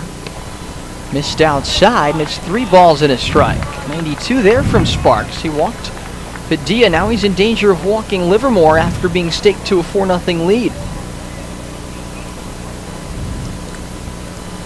A look over at first. 3-1. Foul back, and the count full. 3 balls and 2 strikes.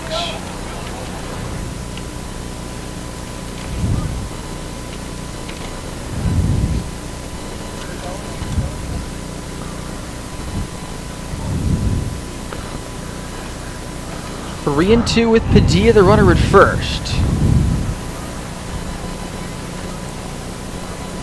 Pitch to Livermore. Hopped foul, out of play to the left side, and it's still a full count on Tony. Vermont had obviously a lot of days off of the last week with all the rain and the flooding. So yesterday was the first game in a while, but they did play 11 innings against the Nighthawks. So behind Sparks, their bullpen, maybe not thin, but not 100% if they can make Sparks leave the game early. Tip out of the glove of Waugh, the catcher, and it's 3 and 2. Yeah, and that's what I think Nathan Waugh would certainly like back right there. Just got to squeeze that right there for the first out. But, you're absolutely right. This is a team that Vermont, certainly a lot of pitchers ready to go. A couple of new guys coming in, a couple of guys leaving. So we'll see who's coming in after Sparks here. But right now, good work by Nolan Sparks. But a couple of long at-bats in these last 2. The 3-2 to Livermore. Taken. Inside, ball 4. Back-to-back walks issued by Sparks. Now the SwampBats are open for business in the third.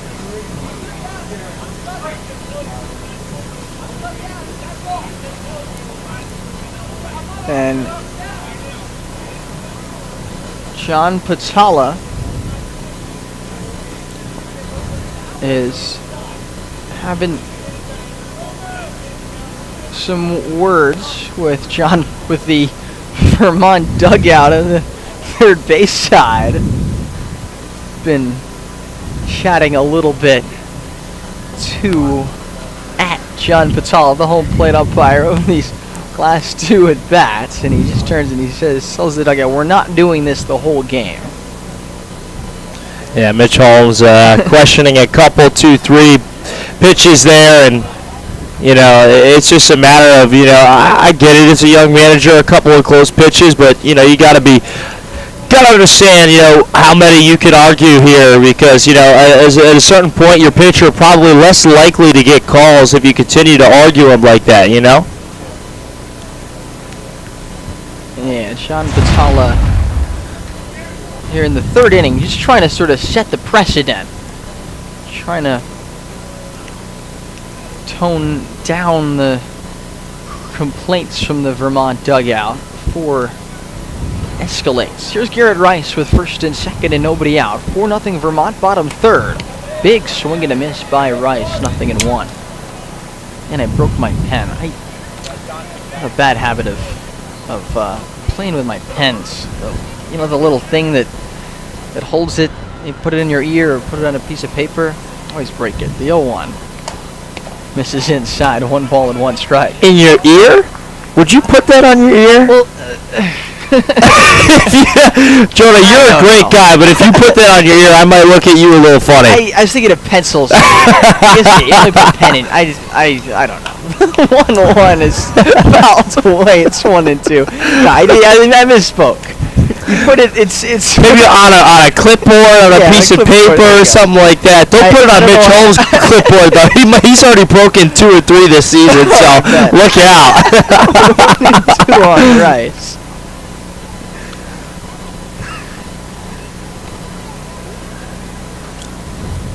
Pitch. Grounded right side. Pass a diving Butterworth into right, a base hit. Padilla will be held at third. A strong throw home by Vojtovic. But a base hit for Rice, so the SwampBats have the bases loaded with nobody out.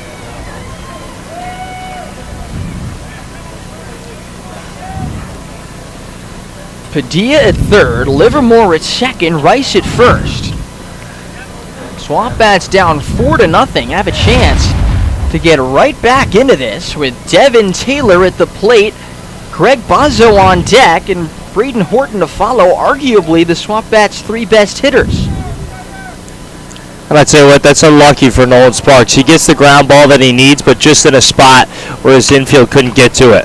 Taylor first pitch swinging, grounds it foul toward the right field bleachers. And a nice play made by a fan. That would not be an out though in banana ball. It has to be a catch, not on a ground ball.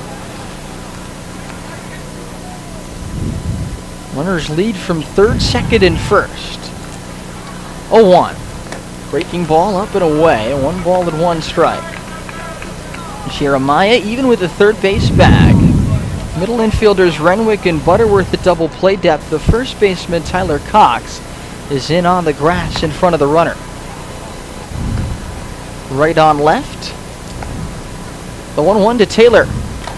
Tipped into the mitt of Waugh at a crisp 94 miles an hour from Sparks.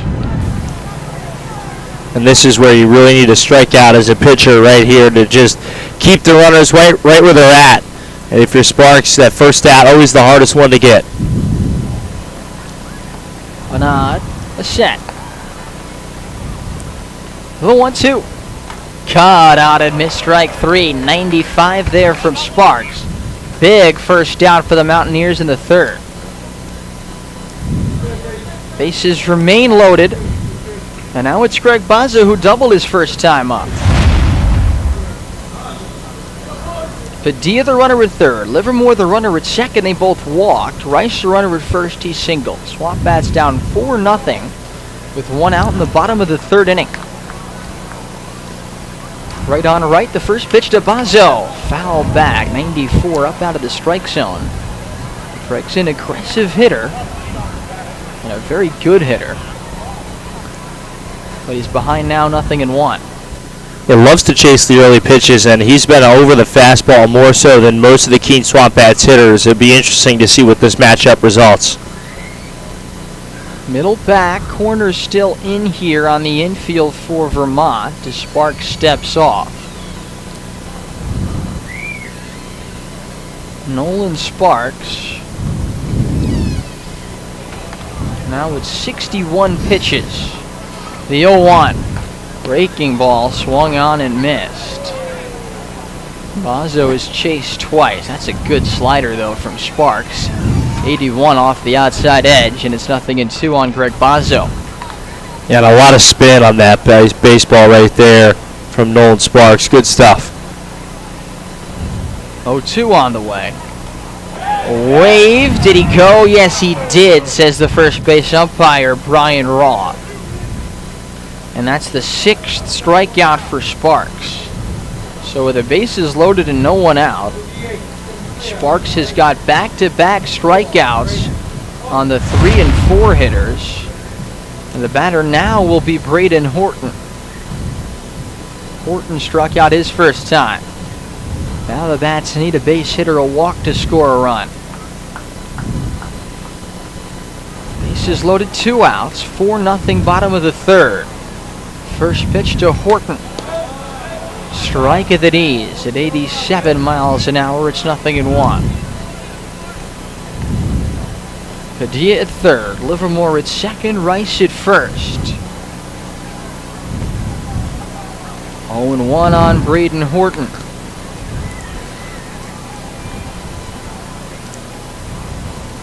The pitch. Caught on and missed at 94, up out of the strike zone. It's 0-2.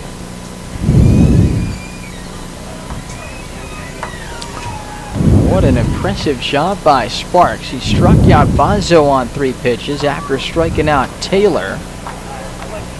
0-2 now to Horton. The pitch. Upstairs, 1-2. Do you remember if the Taylor strikeout was 3 pitches too? It was on 4 pitches. This is impressive stuff here by Sparks. The 1-2. Caught on it, missed strike 3. With the bases loaded and nobody out, Sparks strikes out the next 3 on 11 pitches total. Incredible, as he picks up his 7th strikeout. 94 there to get Horton. No runs, 1 hit, 3 left on base. We go to the 4th, still 4-0 Vermont. This is Keene SwampBats baseball on Pure Oldies 104.1 and the NECBL network. Welcome to Hurt Skirt or Just Hurt. Our first contestant is suffering from knee pain from a recent running incident. What do we think, audience? Hurt Skirt or Just Hurt? Why not try Hurt Skirt? Make your recovery hassle-free with Hurt Skirt, a patent-pending, stretch-to-fit, hot-cold therapeutic sleeve, proven to stay cold longer and still remain completely mobile. Drop the ice, skirt the hurt.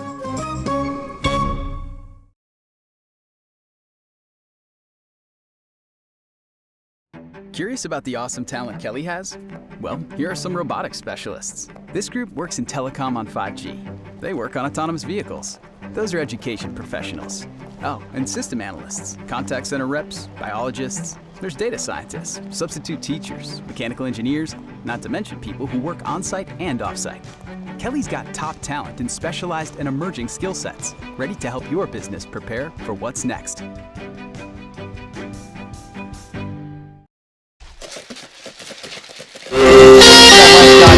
Mountaineers through 3 innings of play. No runs on 2 hits, 1 error, and 5 men left on base for the SwampBats. Keene just loaded the bases and then struck out 3 times in a row against Nolan Sparks on 11 pitches in the heart of their batting order.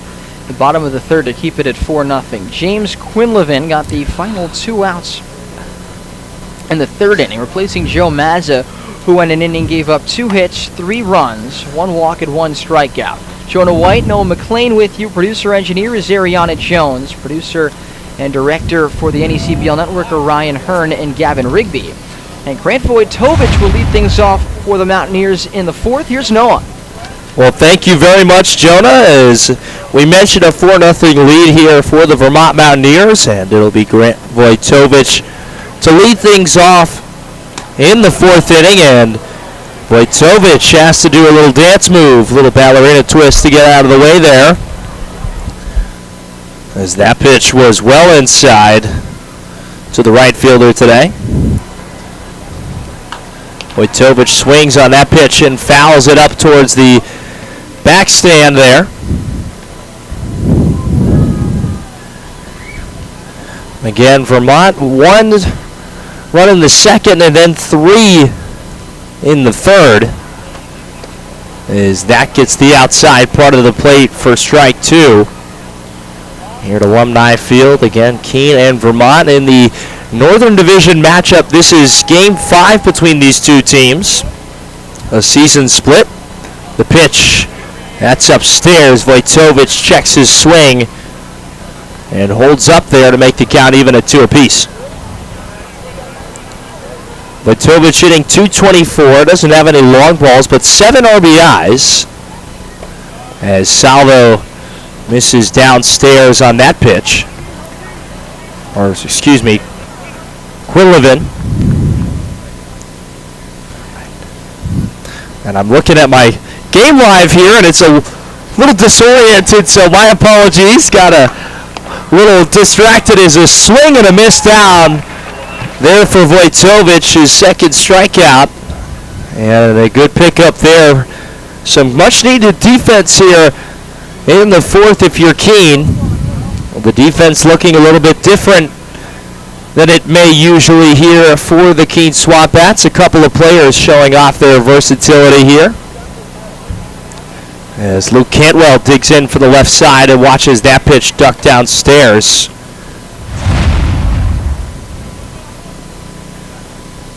Quinlivan works very quickly as he delivers the 1-0 in there for a called strike on the inner part. Nope, my apologies, actually called that a ball.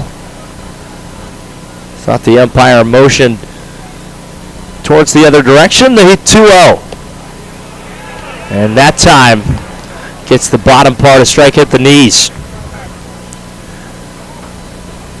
Again, Vermont looking to get back in the win column here after a loss yesterday as that pitch just misses upstairs, says the home plate umpire on an 88-mile-an-hour fastball.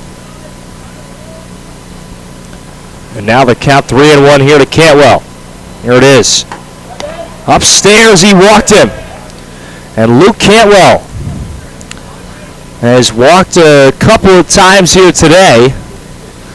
And he'll get a free jog down to first base to bring up Brandon Butterworth, the NC State guy, with one away.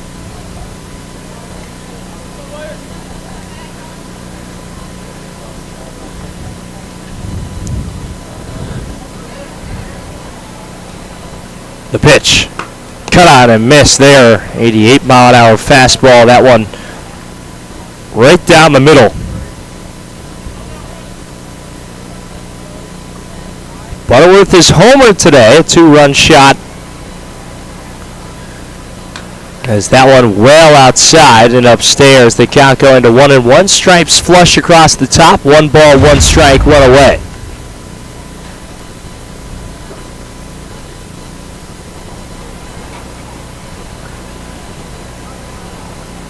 Long look to first from Quinlivan. Now he'll come home with it. And that's in there for a called strike to make the count 1-2. As the lights here at Alumni Field already on. 8 o'clock hour has come upon us.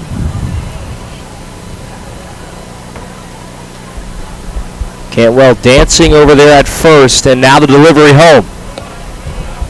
Another pitch upstairs and outside, and the count is even at 2-2.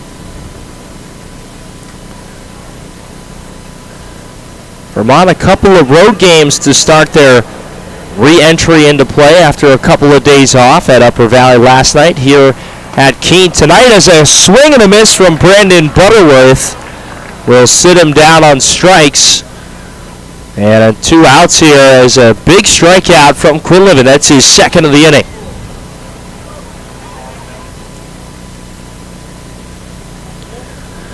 So it'll be up to Marshall Toole, the lefty from Wofford College, to try and keep this inning alive for the Vermont Mountaineers.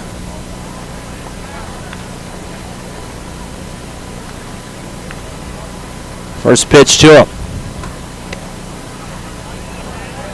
That misses well outside. Having to go get that was Salvo. Salvo's done a very nice job behind the dish today, keeping balls in front of him, as we're now going to see the pitching coach come out and have a quick conversation. Salvo will join the conversation out there on the mound.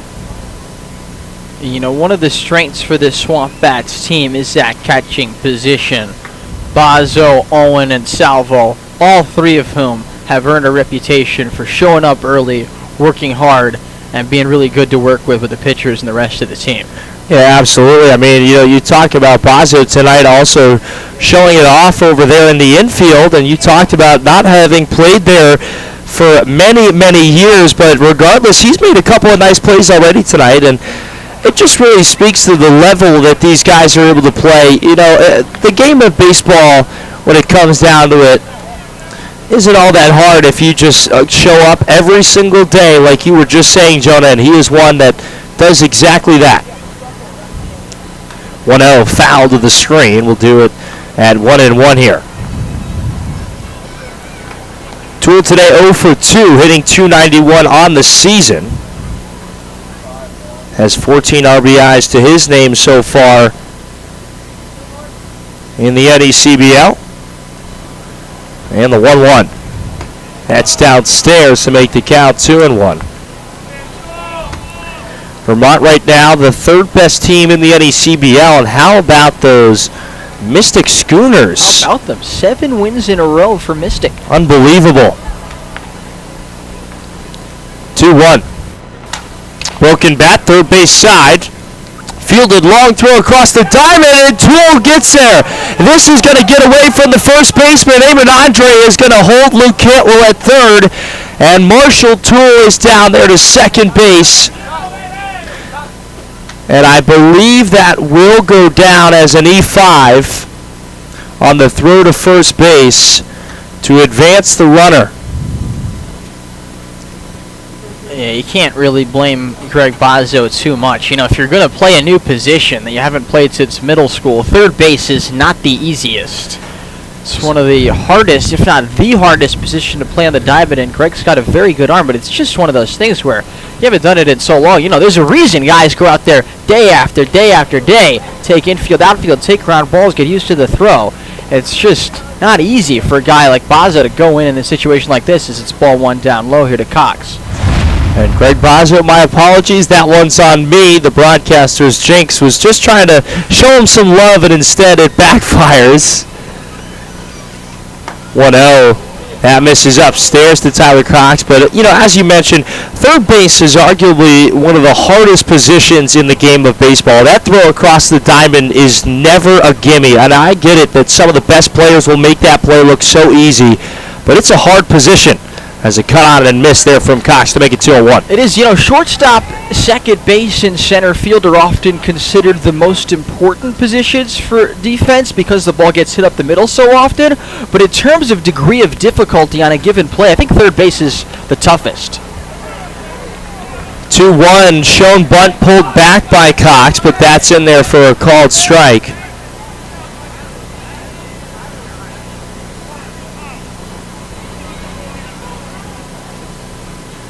And Mitch Holmes has just been issued a warning on balls and strikes. He's got 6 innings to go. You think he can make it? Hasn't been tossed yet this year. He but hasn't been, okay. Knock on wood. We've had our off days so far, so I'm not sure he's looking for another one. As our general manager loves to say, hey man, that's too much paperwork. Forget about it. Exactly. As we'll have a short break in the action here. We'll keep it right here. John White, Noah McLean, the home plate umpire, just writing that warning down in his official I used to book love there. that as a Little League umpire. When somebody gets on your nerves, just stop the game. Make a big show out of writing down. You could be writing down anything, but just, you know, writing down, you're giving a warning. 2-2 pitch. Cut on and miss. Strike 3. Down he goes. 2 runners left in scoring position. Vermont comes up empty in the 4th, but they still lead it 4-0. And we will send it to a short break. You're watching NECBL action here on Pure Oldies 104.1 and the NECBL Broadcast Network.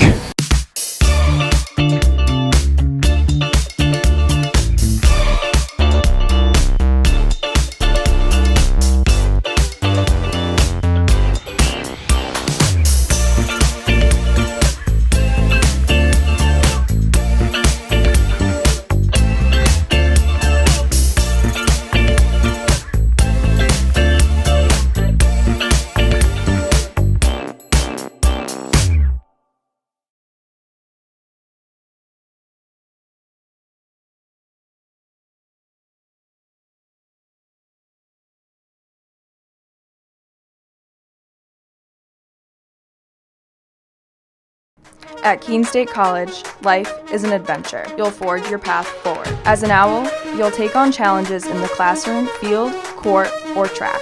Every worthwhile adventure has its share of blood, sweat, and tears. It takes hard work and dedication. No owl flies alone on their journey at Keene State. Teammates, coaches, professors, alumni, and fellow owls are with you along the way. They lift you up as you continue.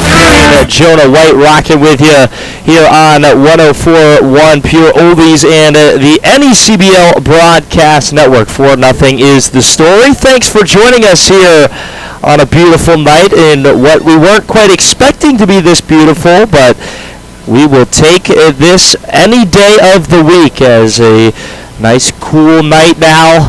As the sun has tucked away behind the clouds, the lights have come on, and baseball at its finest. This is really a, right now, if we could just pause this, this is a perfect New England evening.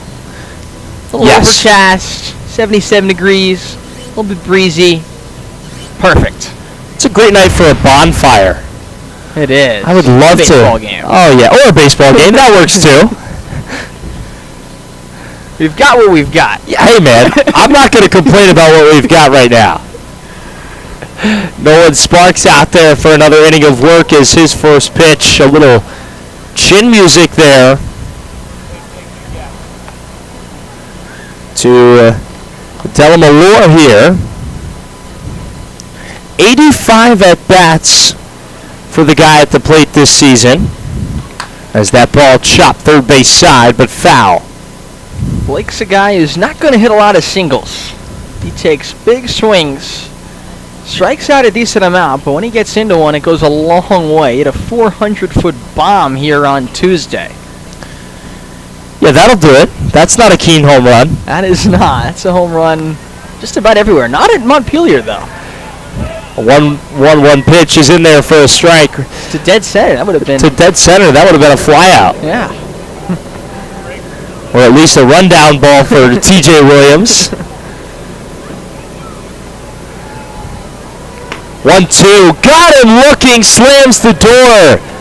No complaints there from Blake. That pitch was right down the middle. But, you know, when you throw 94, 95, even against a good hitter like Blake Delamelier, he's going to have to try and sit fastball in order to be able to catch up to it with 2 strikes. And if you're sitting fastball, you get a slider in there, bends into the strike zone, not much you're going to be able to do with it.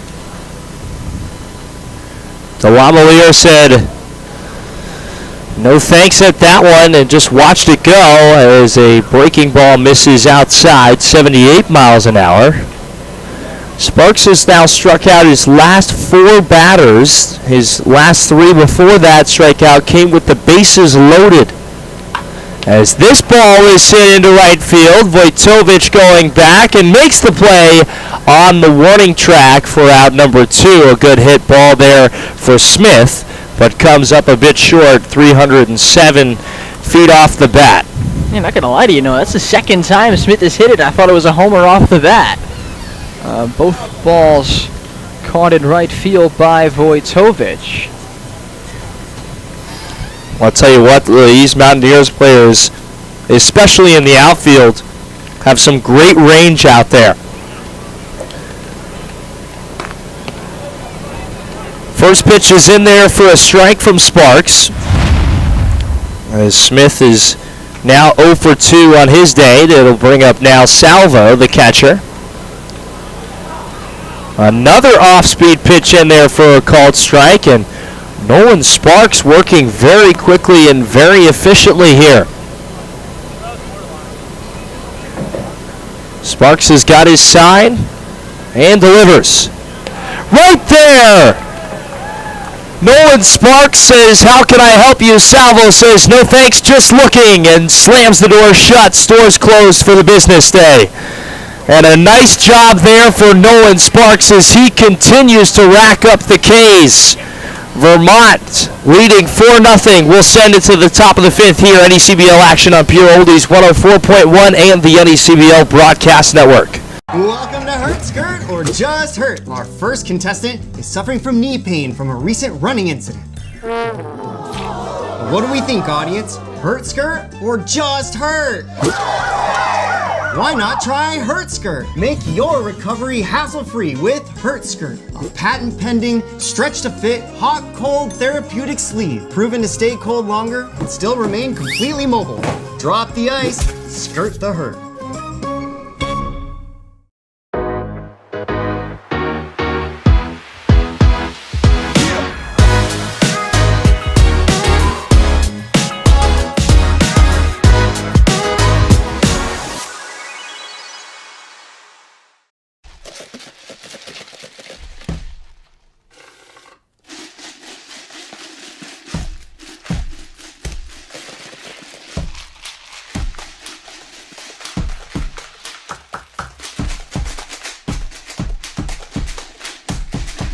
Watch me do my thing. I said, 1041 and the NECBL Broadcast Network.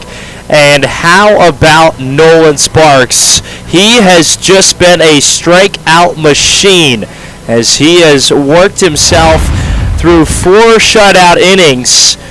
And he has stranded the bases. He struck out the side. He's done a little bit of everything here tonight on the mound. Well, no, he was terrific in the first 2 innings. He ran into trouble in the third, 2 leadoff walks and then a single to load the bases, and all he's done since is strike out 5 of the next 6 batters. He has been 9 efficient. total in 4 innings. 9 total in 4 innings. That's unbelievable. The new pitcher for the SwampBats is Jordan Kalenda. The catch stayed hard-throwing righty with one of the best sliders in the NECBL. And Kalenda, unfortunately, is making his last appearance for the SwampBats this summer.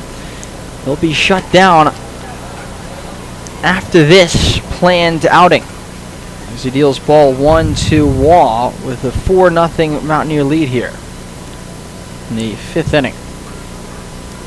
Kalenda taking over for Quinlivan, who pitched an inning and 2/3, giving up a hit and no runs, 2 walks and 3 strikeouts. Nathan Waugh doing the catching here for the Vermont Mountaineers, as that pitch misses inside and downstairs for ball 2. And you talked about it, unfortunately, for the Keene SwampBats. The pitching staff quite limited tonight. Check swing, and they're going to say he did go around to make the count 2-1.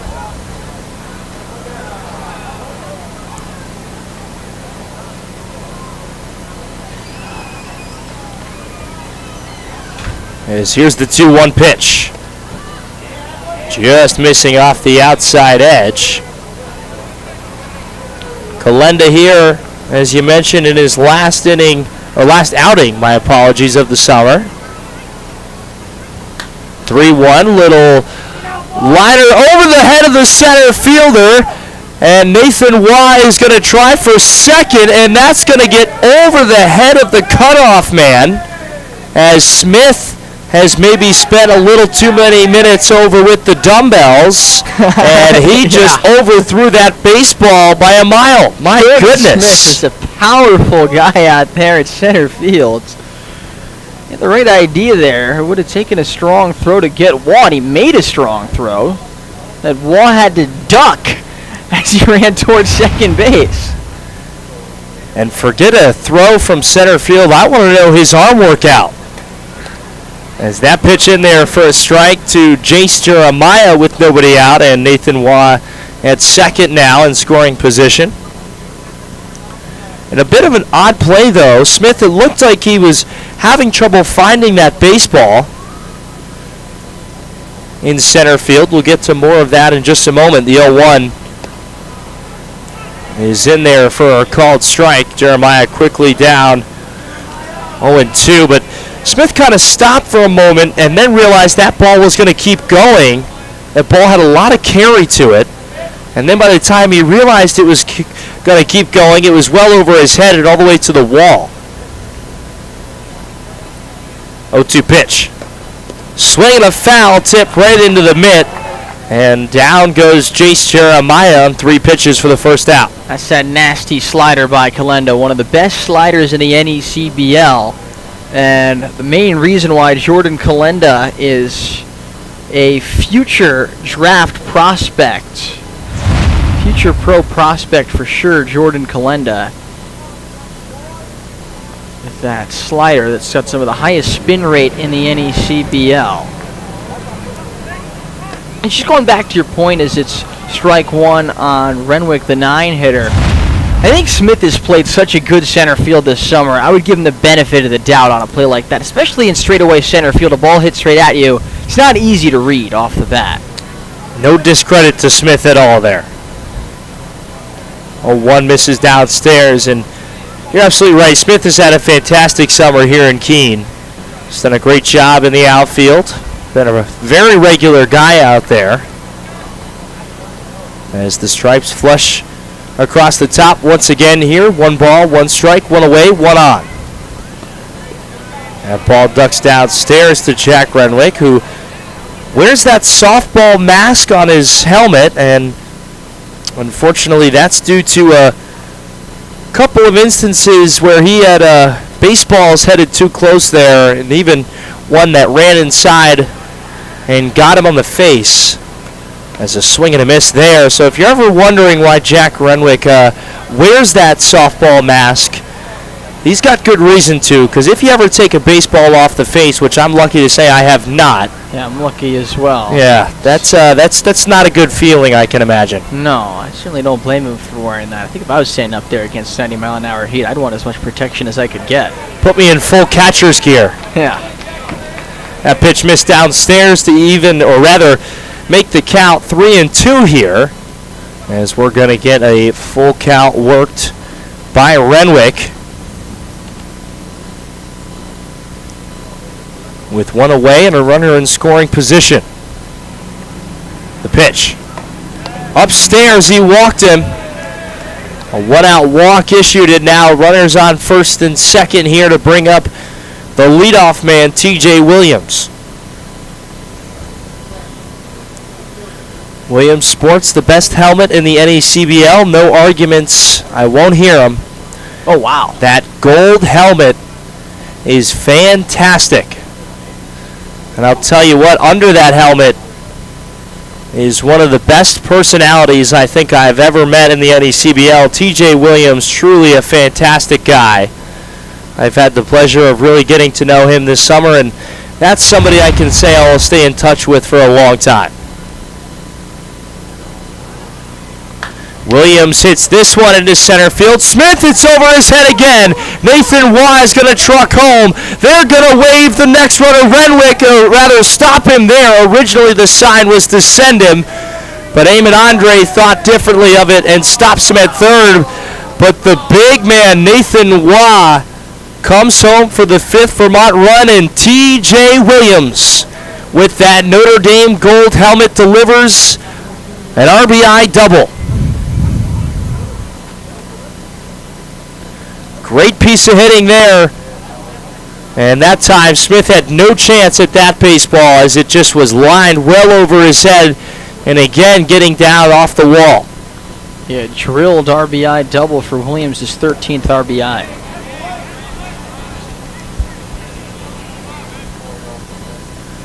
First pitch misses to Grant Vojtovich now with 2 runners in scoring position. Vojtovich still looking for his first pitch, or hit of the day rather. Takes a strike on the outside edge. No, just going back to what you were saying about TJ Williams a moment ago, I think that's one of the most beautiful things about summer baseball, about collegiate summer baseball, is the relationships that players develop with each other, with people around the team as it pitches outside and it's 2-1. You know, I've been fortunate enough to call baseball in Alaska for the last 2 years, and I'm still in touch with some of the guys from there. So, you know, players keep in touch with each other. They keep tabs on each other's careers. That's just one of the cool things about being together for 2 months in the summer. 2-1 pitch. That's in there for a strike. Is Vojtovich watched that one hit the outside corner. Evens the count out at 2 apiece here, and Vojtovich, who's 0 for 3, would love to put one in play here. Infield is in all the way around. 2-2. This one a little dribbler to the first base side. They're going to try and go to first and get him there, but the run will score. Renwick comes home, and an RBI will be credited to the name of Grant Vojtovich on that play to make it 6-0 Vermont. Yeah, it's the right play there from Garrett Rice. He gets the ball, he looks home, doesn't really have a play. Get the sure out RBI for Vojtovic. And now, here comes... That's Hunter Cooley, the SwampBats pitching coach, and the umpire, Sean Patala, here. They have an issue. I think he's being looked at by the athletic trainer and talking to Sean McKenna. It's hot under there. Yeah, a baseball game is not an easy thing to do. Yeah, I'm not sure. I didn't see okay. anything specific, but maybe just fatigued. I saw someone bring out a bottle of water. Yeah, Hunter offered the umpire a bottle of water, it looked like. And a lot of smiles out there in that conversation right now, so it seems to be maybe just need a short break. Yeah, I mean, that's just, we give umpires a lot of stick as broadcasters, players, coaches, fans all do, but at the end of the day, to stand there with 15 pounds of gear, no matter what the weather is, call balls and strikes for 3 hours, it's not something that a lot of people are cut out for. And it's something that we need to play these baseball games, so you give the umpires credit every once in a while. Yeah, no kidding, man. I tell you what, even though we talked about hard positions to play, or hard things to do in the game of baseball, being an umpire is no easy task. It takes a real person to go in there and stand behind there for 3 hours with that much gear on and call a competitive game. And of course there are umpires in everywhere you go that aren't going to be the best, but I'll tell you what, they are people no matter what at the end of the day, and they do their absolute best that they can. I think there's very, very, very few instances where you can say that an umpire is ever out there to change the way of the game, and this is certainly not that case by any means. This is just an umpire crew out here to do its job, and done a very good job tonight, has this I think crew. so. It's been a tight zone from Jean Patala, but there hasn't been really any calls, even the controversial ones, that have jumped out as really misses. There's always going to be borderline pitches in any game, but even the ones that Vermont was upset about were not bad misses, if misses at all. They are still talking with him. I think they gave him a cooling towel there, John Patala, but he hasn't taken off his gear. So if he was really overheating, you would think that'd be the first thing to do. Meantime, we'll tell you about the choice of Major League All-Stars, which is now the official batting gloves of the New England League. Bruce Bolt. Bruce Bolt batting gloves are handmade by skilled craftsmen using 100% real Cabretta leather. The stitching, materials, and unique design make these the best-fitting, most durable batting gloves in baseball. For more information, visit brucebolt.us. That's brucebolt.us. And it looks like they send one of the umpires down there to change. I think my guess would be to change into the home plate gear, and they'll give Jean Patala maybe one of the base path responsibilities if he's able to continue. Yeah. Certainly a little cooler, and just standing there kind of talking to EMS personnel who's now out there as well. Yeah, he's standing up, he's talking. It's not like it's not like it's a concerning situation. No. But we obviously it's an issue significant enough to stop the game for now. Give him a towel and some water. And I'll tell you what, though, it's the biggest thing about this whole thing is he's going to walk away being A-okay. That's the number one thing about this. Absolutely, that's the most important thing. We'll take a break and give the guys a chance to sort this out. It's a 6-0 Vermont lead in the 5th inning. This is Keene SwampBats baseball on Pure Oldies 104.1 and the NECBL network. First thing, Bruce Bolt, was quality, the consistency, knowing that when I take them out, they're going to be the same every time. And the second was to be able to see kids all over the country wearing the gloves that I designed. That's one of the coolest parts of this. Keene SwampBats Baseball on the NECBL Network is brought to you by Duncan, Timken, Ted's Shoe and Sport, C&S Wholesale Grocers, Rayner Dental, Corning, Service Credit Union, the Keene Sentinel, the Greater Keene and Peterborough Chamber, connecting business and community, U.S. Cellular, Coca-Cola, Monadnock Broadcasting Group, Savings Bank of Walpole, the Savings Bank of you, Monadnock Ford, Fidium Fiber Internet, Yanos Technology, Fenton Family Dealerships, Hertskirt, American House, Fairfield, making memories since 1904, Fraser & Son Furniture, ICU Medical, M&T Bank. Powerful attachments that can easily be switched out. The Kubota B-Series. Talk to your local Kubota dealer today. Pinnacle View Equipment to schedule a demo. See Pinnacle View Equipment on Route 12 across from the Shaw's Plaza. It's been, I think it's been like 2 minutes or 1.5 minutes. For all your Kubota needs. Whether you're in the market for a brand new Kubota, I've seen that stuff. Talk to their trained sales department. They're happy to find the best machine for your requirements. Pinnacle View's parts and service department is there when you need them. With a full line of Kubota parts and trained technicians. Pinnacle View Equipment is proud to be New England's oldest Kubota dealer and the 7th oldest Kubota dealer in the nation. Family owned and operated since 1936. Across from the Shaw's Plaza, Route 12 in Walpole. Open weekdays 7:30 to 5 and Saturdays 8 to noon. 756-3379 or visit pinnacleviewequipment.com. Yeah, there's just so many 20-second stuff on there.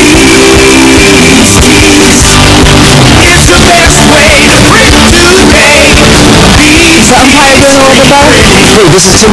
ET Screen Printing, open at 117 Main Street in Keene, New Hampshore. We print on all types of apparel, from t-shirts to sweatshirts and promotional items like tote bags and mugs. Not only do we have competitive pricing, but we don't charge any screen or setup fees. We offer quick quality screen printing and embroidery at prices you can afford. We can print a new design or come up with something unique. Have your own shirts? Bring them in and we can print them too. Next time you're in the market for apparel for your club, team, or business, check out Bees Tees at 117 Main Street in Keene. Visit us online at beestees.com. That's BEEZETees.com. We really are the best way to print today. The best way to print today.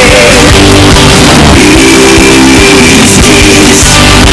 It's the best way to print today. Alright, we're going back now. Screen printing.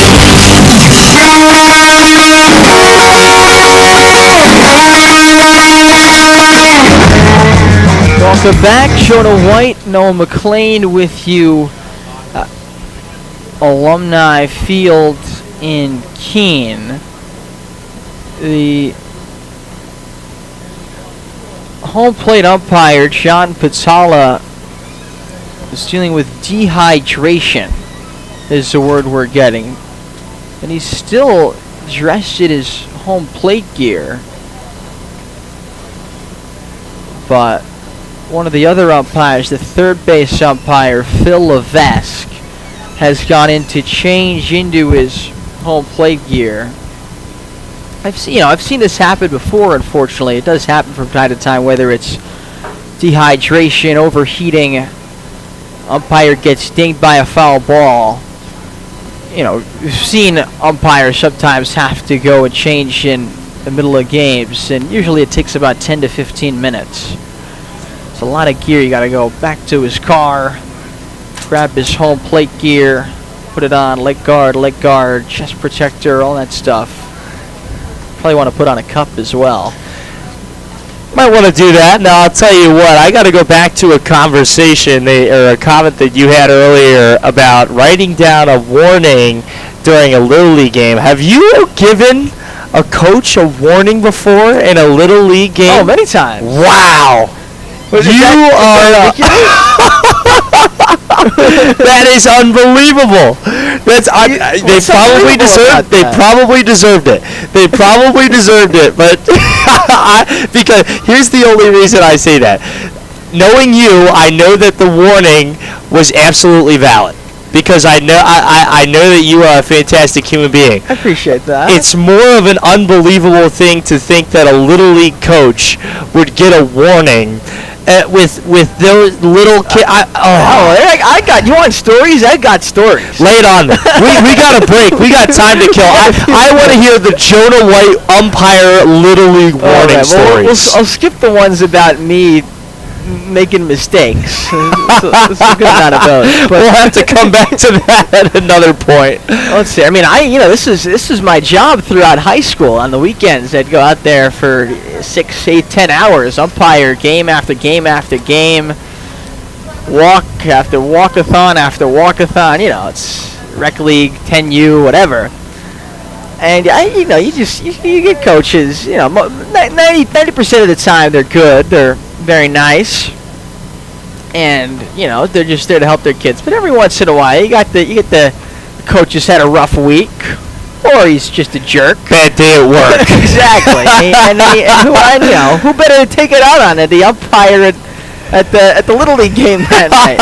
So you get that sort of thing. Got the couch one night. Got the bad day at the job. Comes home to a crock pot, and oh man, then you got Little League baseball, and who else to take it out on but poor old Jonah White? That's right. So I mean, I'm trying to think. There's a lot of memories. I haven't done it in a couple of years, but. I mean, you get, whether it's a warning or just an obnoxious comment to this and that, but I'm trying to think. And, sometimes to be fair, as an umpire, Little League, you're up in, 3, 4, 5 games a day. By game number 5, my patience is not typically where it was at game number 1. So, you might have a quick trigger there once or twice with the yelling at people. Yeah. Well, I'll tell you what. I can hardly blame somebody who's been out there in 90-degree heat for 8 hours. That's very understandable. And you made me think of one instance where I was a soccer referee for elementary school. There you go. And this parent was heckling me the entire game. I gave him a warning and said, I stopped the game and said, let's let the kids play, the refs ref, and the fans can be fans. That's a good line. I like that line. And the next minute, when play resumed, his kid handed the ball down on the field, blatantly. Handball. And he... You're not allowed to do that in soccer. No, you're not allowed to, unless you're the goalie. He was not the goalie. Okay. Let's set the scene here. And he was saying that it was not a handball. He was arguing natural position, and I threw him out. I said, you're gone. I said, oh yeah. I said, smell ya. Go back to your Ford Ranger and take a drive down the county road. How about that? I've thrown a dad out of a flag football game. The flag football. I thought you were going to say the beer league softball game. I haven't reached those levels yet. Oh man. But yeah, he was getting into a fight with the other coach's wife, if I remember correctly. So I just told them, why don't you... That's a no-no. That's a no-no. That's an automatic. That's a 5-game suspect. You can't do that. Oh, no. Oh, man. Well, I'll tell you what, as we look around here, there are some big score updates here in the NECBL. We'll get back to more conversation momentarily, but how about the Sanford Mainers in the bottom of the 9th, a 10-3 lead over the Upper Valley Nighthawks. In the bottom of the 7th, Danbury leading 5-3 over the North Adams Steeplecats. In the bottom of the 6th, knotted at 6, Valley Blue Sox and the Bristol Blues. In the top of the 7th, Newport towering over Ocean State 8-1, and the North Shore Navigators beating up on Mystic 8-1 in the top of the 6th. So Mystic's going to need a little late magic to keep their win streak alive here as they trail by 7 runs. And I got to give love where love is due. And Anthony DePino over there, the third baseman, Mr. Italiano, as we call him at URI. That's a URI guy. And he's got the best walk-up song. It's pure Italian. I was listening to you guys talking about it the other day. Oh, yeah. I was watching that game between Mystic and you guys on the bus to Danbury. I remember you talking about that. That's Amore. That one, right? Yep. It's awesome. It's awesome. He does it at URI, and he does it again here. Look out. There's the pro. Look out, Keene SwampBats. Lightsaber. I got my hands in the air. Lightsabers in the press I'm box. with the good guys. I don't know about that. Lightsabers in the press box. Milton Dubber, analytics intern. Gonna say purple Keene SwampBats lightsaber. Let's see if we can get this on the SwampBats Instagram. Yeah, I think that'd be a great idea.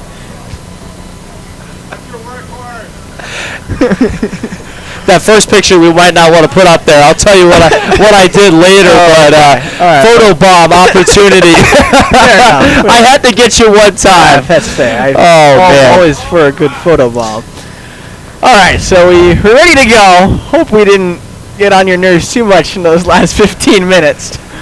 But you know, one of the some things when you got a delay, you got to find stuff to talk about. I don't think there's another broadcaster in the league. I'd rather be in a umpire delay. So I appreciate that. I'd say the same about you know. So should be ready to go. It'll be Phil Levesque as the new home plate umpire. John Patala hopefully is getting well and hydrated and cooled down. I hope he's able to be all right. So we'll continue with the two-man umpiring crew.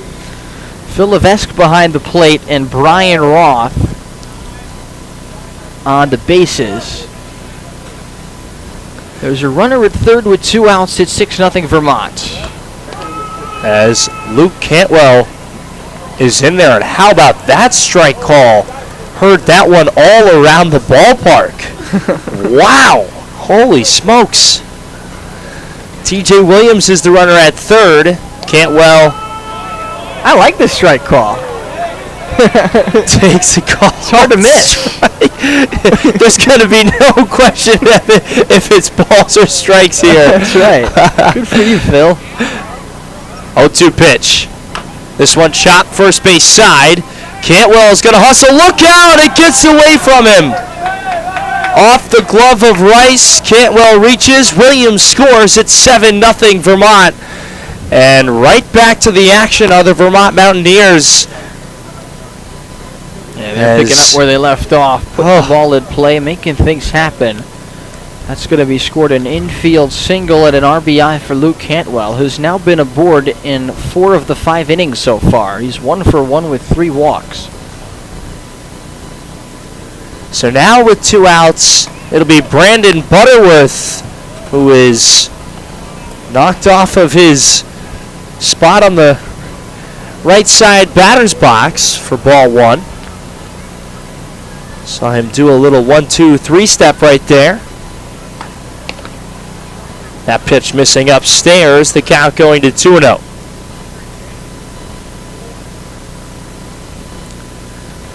Cantwell with a small lead off of first here. The pitch. Inside again. Brandon Butterworth once again backed off of his spot, and Luke Cantwell swipes the bag down there to second base he goes. Now 10 for 10 stealing the season. 3-0 pitch is in there for a strike. To make the count 3-1, a 90-mile-an-hour fastball right down Main Street. 3-1 pitch.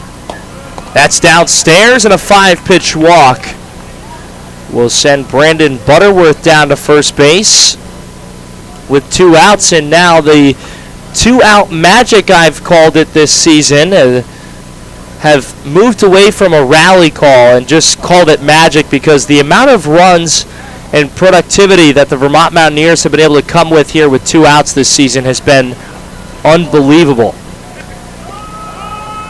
One thing I wonder with the new umpires here is just strike 1 to Marshall Toole.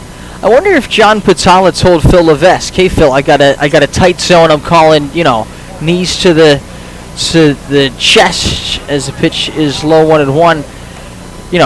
a half ball outside. I wonder if they had that conversation or if it's going to be a brand new strike zone. Guess we will have to wait and see. That pitch missed downstairs, but definitely interesting. You got to wonder if they did have that conversation. 1-1, that's foul the way to the screen to make it 1-2. There was a long conversation with all three umpires over there. And now 1-2 the count here to Marshall Toole. The pitch, runners go. This one chopped right back to Coletta, who throws over to first base to get the third out. Two runners stranded on the base paths, but Vermont puts up a 3 spot here in the 5th inning, and we will send it to the bottom half of inning number 5, your NECBL action on Pure Oldies 104.1 and the NECBL Broadcast Network.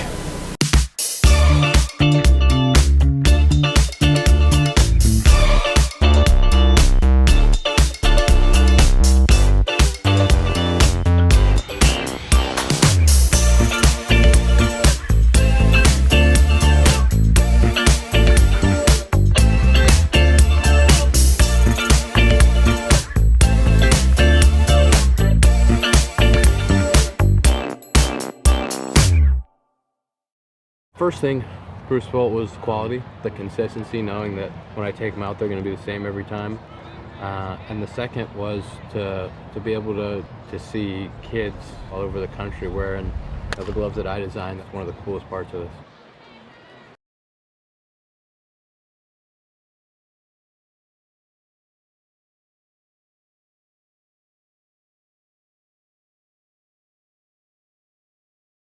At Keene State College, life is an adventure. You'll forge your path forward. As an owl, you'll take on challenges in the classroom, field, court. New Hampshire, as the Vermont Mountaineers with a 7-0 lead over the Keene SwampBats. Noah McLean alongside Jonah White, as we had a break in the action due to some dehydration behind the dish from the home plate umpire, who has exited this ball game for the time being, and now only 2 umpires out here. But the biggest thing about that situation is it seems like going to be able to just walk away with a little bit of a downtime necessary, nothing too serious. So we are very thankful that that is the situation on hand and nothing worse. And the Vermont Mountaineers will now bring in a new pitcher in Benjamin Smith, who's appeared in 6 games, a 0-1 record, 4.21 ERA, 10 2/3 innings pitched. He does have a save credited to his name, 9 strikeouts, 8 walks, 9 hits. This is the first time he will face the Keene SwampBats. Last outing came on July 6th against the Valley Blue Sox. And now here on July 14th. I cannot believe that we are already pretty much halfway through July. It's flown by, Noah. It really has. Unbelievable. A fantastic summer here in the NECBL as Smith fires in a first pitch strike to Padilla. That one misses there to make the count 1-1. Padilla, nothing for nothing so far today. He's taken a couple of freebies down there, as that pitch misses downstairs and inside as well. The count goes to 2-1. 2-1 pitch. Well upstairs from Smith, working fairly quickly here is the Division III guy. And that's inside, and after a first pitch strike, 4 balls to send Padilla down to first base. The Buzzards Bay, Massachusetts, and Worcester State College guy is Benjamin Smith. Yeah, Smith comes in for Nolan Sparks, who was just brilliant. 4 innings, 2 hits, no runs, 3 walks, 9 strikeouts. That electric fastball topping out at 95 miles an hour multiple times. And you know what, Noah? He gets a no decision. He only went 4 innings at the start. What a silly rule. Silly, silly. First pitch misses downstairs, 1-0 at a 72 mile an hour. This is a much different velocity pitcher here. The teams love to do that. You follow a hard throwing righty with a crafty lefty. Really messes up the hitter's timing and mechanics. Got to find the strike zone, though, as 6 balls and only 1 strike here from Smith. As this ball is fouled away, that bounces right off of home plate to Livermore, who's 0 for 1 today. If Vermont does manage to hang out and win this game, somebody else other than Nolan Sparks will have to be credited for the win. So it's a great opportunity here for Smith or somebody else to get their first win of the season. Albeit, it is a silly stat. It's a silly rule and regulation, etc. Breaking ball misses there. Trying to go very inside, a lefty-lefty matchup right here. Trying to jam up the hitters is Smith. 3-1. And did just that, jammed him right off of, or I should say right in front of him, that went foul out of play to make the count go 3-2. You got to throw strikes here if you're Smith. The SwampBats are not going to come back off solo home runs, but if they come back, it'll probably be thanks to walks. Payoff pitch, cut on and miss. Blew a fastball at 83 miles an hour by him for a strikeout there, the first out of the inning.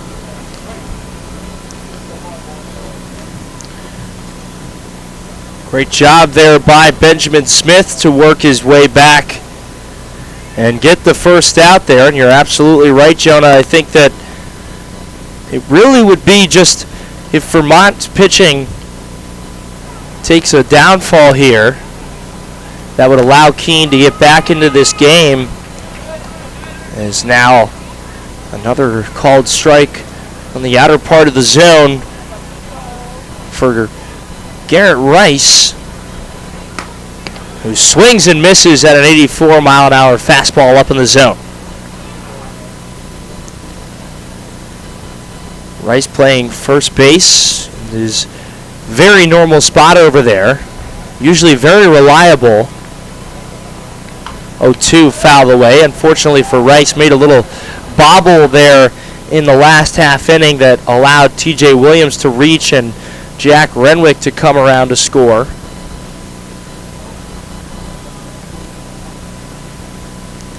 There's another 0-2 pitch coming. Here it is. Inside. And the count going to 1-2. This game already 2 hours and 15 minutes old. We're still in the 5th inning. 1-2. Nathan Waugh has to come out of his crouch to keep that from going to the backstop. Put some more heat on that one, though, did Ben Smith at 86 miles an hour. And as a lefty, if you can bring that down in the zone, 86 mile an hour fastball from the left side, certainly pretty good. As this ball popped up, Brandon Butterworth lets the entire stadium know that's his baseball, nobody else's, and makes the play.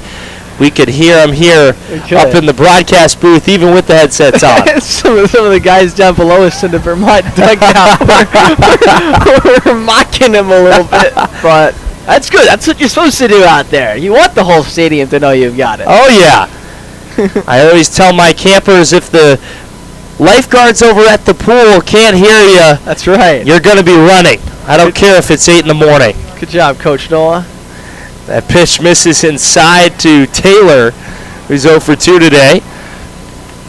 Got a final in Upper Valley. The Mainers 10, the Nighthawks 3. Sanford back to 500, 15-15. The Nighthawks 15-13. That's good news for you, Noah. I can tell by your reaction for the Mountaineers. Taylor takes the ball upstairs. Now Vermont's lead on Upper Valley is 2 games. After the loss by Upper Valley to Sanford, Upper Valley continues their slide despite a win yesterday. Cut on and miss there. Good pitch from Ben Smith to make the count 2-1. But you're absolutely right. 1-6, or yes, 1-6 in their last 7 games. As this ball is hit into left field, going back at the wall, it's gone. A home run for Taylor. And the Keene SwampBats can finally get on the board here as Devin Taylor snuck one over the left field fence for a 2-run bomb. Well, Devin's another guy with a case for the NECBL All-Star game, which is coming up on the horizon. And he will help himself out there with an opposite field blast to make it 7-2. That goes 342 feet. Smith left a fastball right down in the middle of the plate and found his sweet spot there, sending that ball over the fence for a 2-run bomb. Is now here Smith with 1 out will try and work through the rest of the inning with no more damage, as here's the third baseman today, Greg Bozzo, in a 1-1 count. That misses off the outside edge to make it 2-1. Devin now has the most RBIs on the SwampBats, his 16th and 17th on that home run. 2-1 pitch. This one hit foul over towards the Keene SwampBats dugout. Will roll over towards one of the camera operators here at Alumni Field. Shout out our camera operators. They do a terrific job. Yes, they do. 2-2. Foul to the screen, and we'll do it again here. Got to give credit to every part of this league, and camera operators a massive part here in the NECBL. The SwampBats would take a lot of pride in having one of the best broadcasts in the NECBL. If you're watching on the NECBL network on our simulcast with Pure Oldies 104.1. Smith gets his sign, and he'll deliver the 2-2 again. That ball bounces in front of home plate, and we'll have a full count here.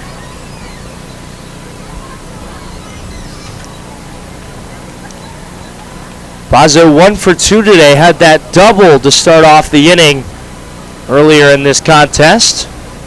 Payoff pitch right back where it came from, as Butterworth can't hang on to it.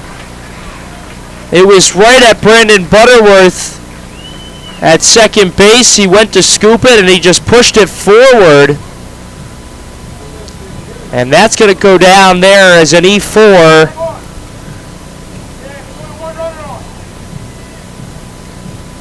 And Smith is going to ask for a new baseball before we continue things here. Vermont comes in middle of the pack in defense.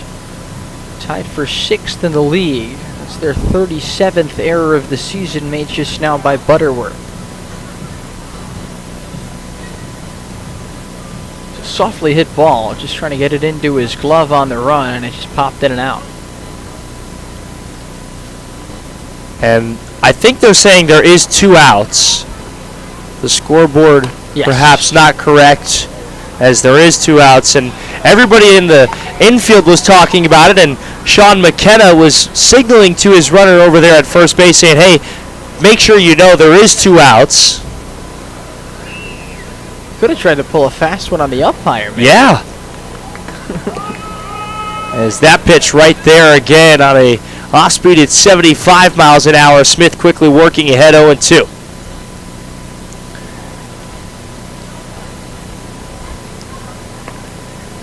Pitch to Horton. Check swing. That one looked very delicious, but laying off of it says I'll have to wait for my post-game meal to take a hack at that one. It's a good slider and a really good take by Braden Horton. Smith checks his runner at first and delivers. Fouled away, then we'll do it again.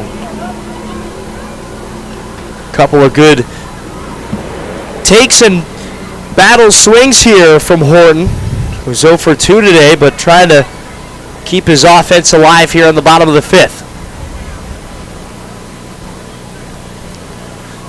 The 1-2. Popped up, And that'll get out of play. And for the third time today, we'll have a 1-2 pitch coming.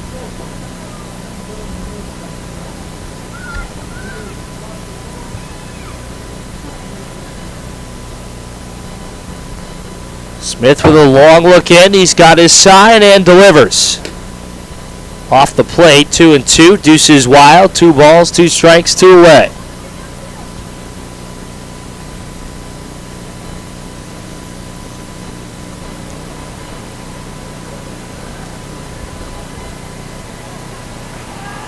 And the pitch. Just got a piece of that one. They took a lot off of it and out in front, but just barely able to get a piece there was Horton to keep himself alive. Yeah, the Liberty first baseman's been putting together good at-bats all season long. That's why he's got the best on-base percentage in the SwampBats, .400 coming into the game. 2-2 and another foul ball. Right back to the screen, and Smith has probably run through just about every pitch he has in this at-bat. We'll see what he wants to go with here. Long battle between Horton and Smith. The pitch. This one lined into right field, a base hit. Stopping at second there is the base runner, and Horton has a 2-out single.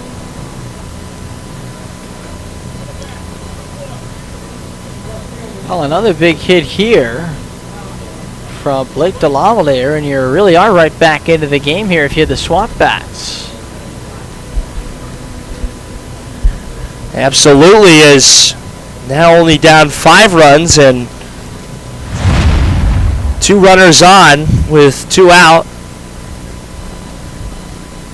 And a good piece of hitting from Horton as now Mitch Holmes coming out to the mound. We'll see if this is the end of the line for Ben Smith. May not be, as entire infield is in, but maybe just to talk some strategy here. And I think they're going to stay with Ben Smith for this inning.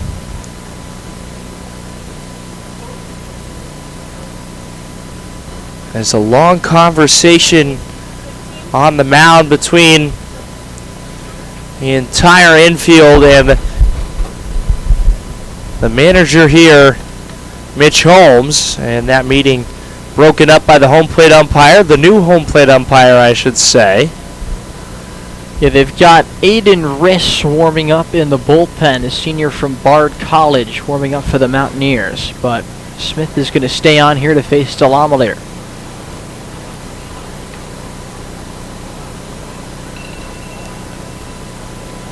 So 2 on, 2 out. First pitch from Smith to DeLavalier will miss outside.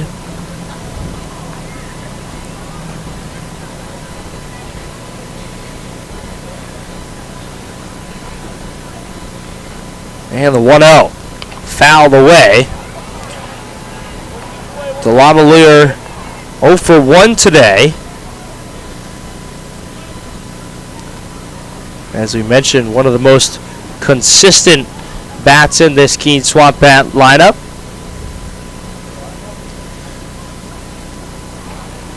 And the 1-1. Cut out and missed. Good pitch there. Oh, what a pitch. Unbelievable break to that pitch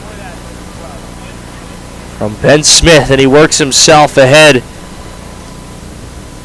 1-2. Breaking ball there at 72 miles an hour. Just spun and kept on spinning out of the strike zone. And a strikeout for Ben Smith gets him out of the inning. A much needed strikeout for Smith, but not before the Keene SwampBats to put up 2 off of a 2-run blast here from Taylor to make it 7-2 here as we head to the 6th inning. You're listening to NECBL action here on Pure Oldies 104.1 and the NECBL Broadcast Network.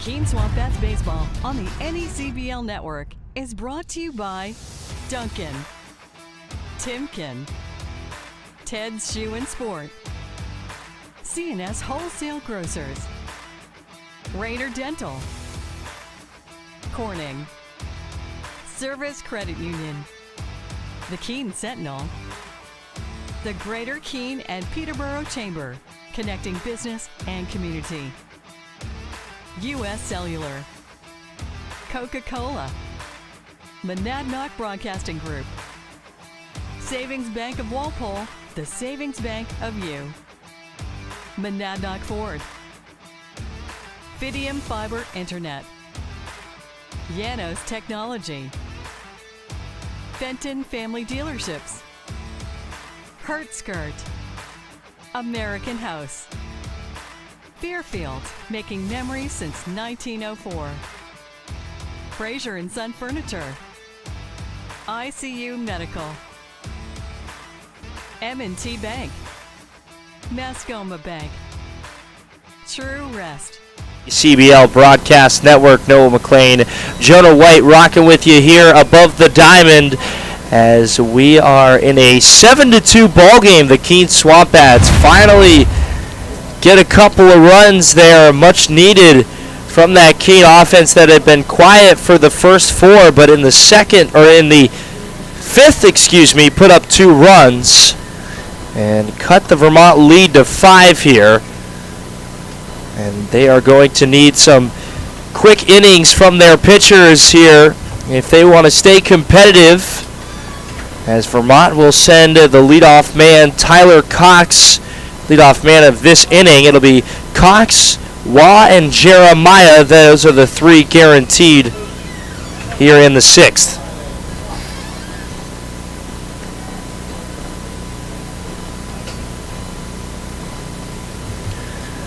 Quick little meeting on the mound there comes to a conclusion.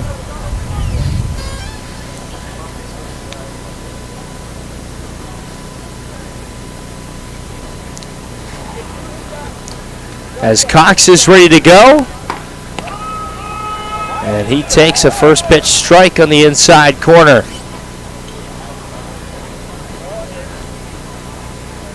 As now it's Rowe in there for the Keene SwampBats, who misses outside and downstairs to make the count 1-1. And Matt Rowe out of Rutgers, 6'1", 185 from Metuchen, New Jersey. This is his 7th appearance. He's pitched 7 innings so far this season. 1-1. Good take there from Tyler Cox. Missed him up in the zone on an 88-mile-an-hour fastball.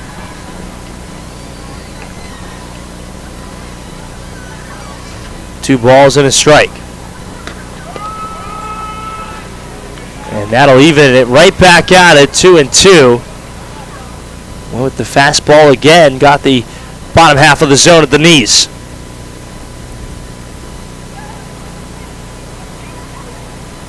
And the pitch. Got him looking, rings him up. And Tyler Cox goes down via the strikeout for the first out of the 6th. 9th strikeout for Rowe this season, now in 7 1/3 innings. Jordan Kalenda went 1 inning, giving up 3 hits and 3 runs, 2 walks and 1 strikeout.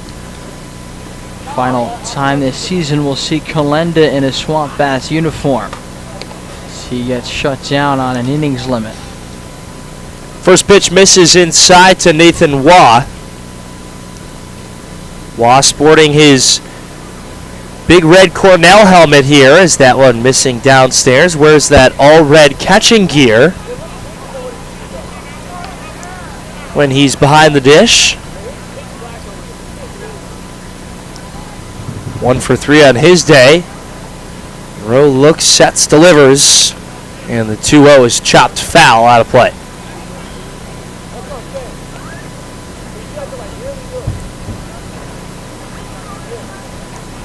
Well, dark skies now are upon us here as we are into the 9 o'clock hour. 9:06 is the time as Nathan Waugh fouls that one off of the catcher, salvo, and the count going to 2-2 here. The lights in full effect at Alumni Field.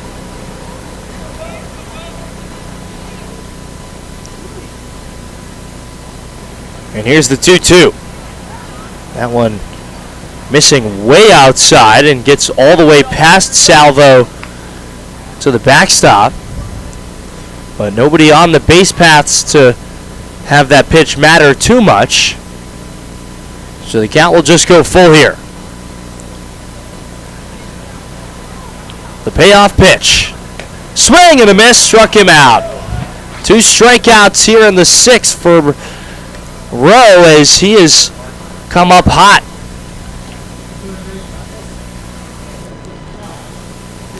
And that fastball has some movement on it from Rowe. Dropped it down into the zone there.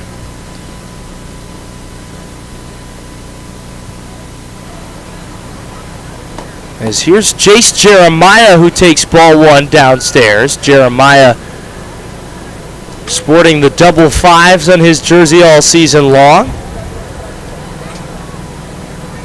0 for 1 today. And if you're looking at the game live at home, Jace Jeremiah is not actually 0 for 0. I have no idea why it has said this all season long. It's done it, and he does not have a single batting statistic to his name, as this one is a towering pop-up into right field.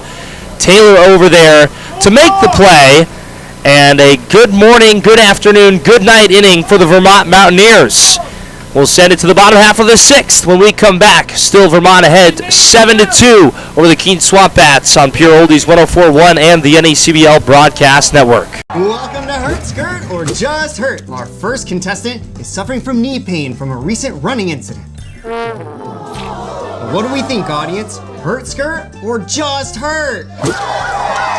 Why not try Hurt Skirt? Make your recovery hassle-free with Hurt Skirt, a patent-pending, stretch-to-fit, hot-cold therapeutic sleeve, proven to stay cold longer and still remain completely mobile.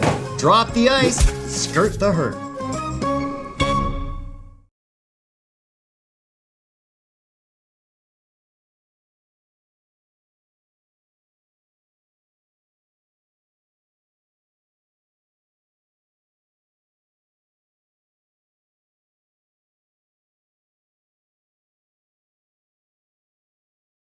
At Keene State College, life is an adventure. You'll forge your path forward. As an owl, you'll take on challenges in the classroom, field, court, or track.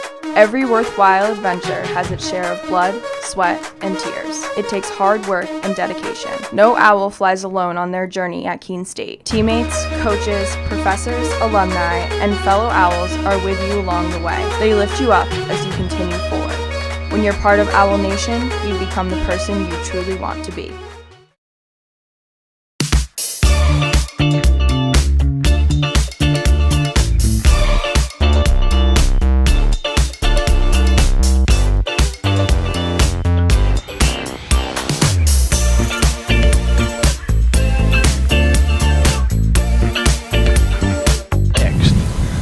Thank you, Jonah, as Aiden Rizzi out here to start off the bottom of the 6th inning, the new pitcher on the mound for the Vermont Mountaineers. And let's run you through some of his numbers. The rising senior from Bard College, San Diego, California native, has appeared in 6 games, a no record at 3.64 ERA.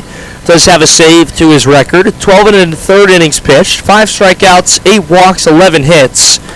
He has faced Keene. That was back on June 13th. So in the second week of NECBL action, in a 4-7 loss for the Mountaineers, when 2/3 of an inning, 1 run, it was earned, 2 hits, 1 walk, no strikeouts through 5 batters faced. As Rizzi will now look to have a little bit of a redemption game against the Keene SwampBats, as this ball is chopped foul out of reach for the third base coach and manager Sean McKenna, who does have some good hands over there at third base. We've seen him make a couple. He did not, but however, That was well out of his reach. A 1 pitch. Check swing. Yes, he did, says the home plate umpire. And quickly working ahead, 0-2 is Rizzi.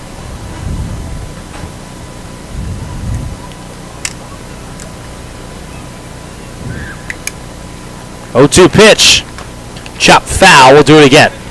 Benjamin Smith went in and gave up 2 hits and 2 runs, 1 walk and 2 strikeouts in relief of Nolan Sparks.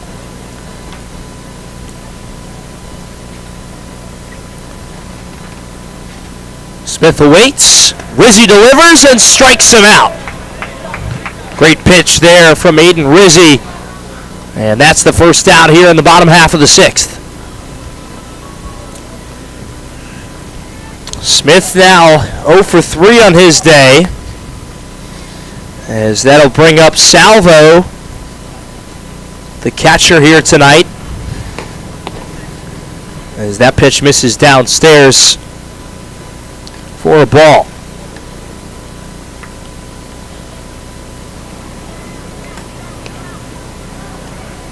One-0 missed inside, 2 balls and no strikes on Joseph Salvo, who was struck out twice. 2-0.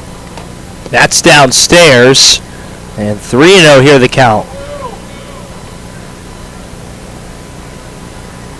Mountaineers lead the SwampBats 7-2 here in the bottom of the 6th inning. They're out hitting Keene 8-4.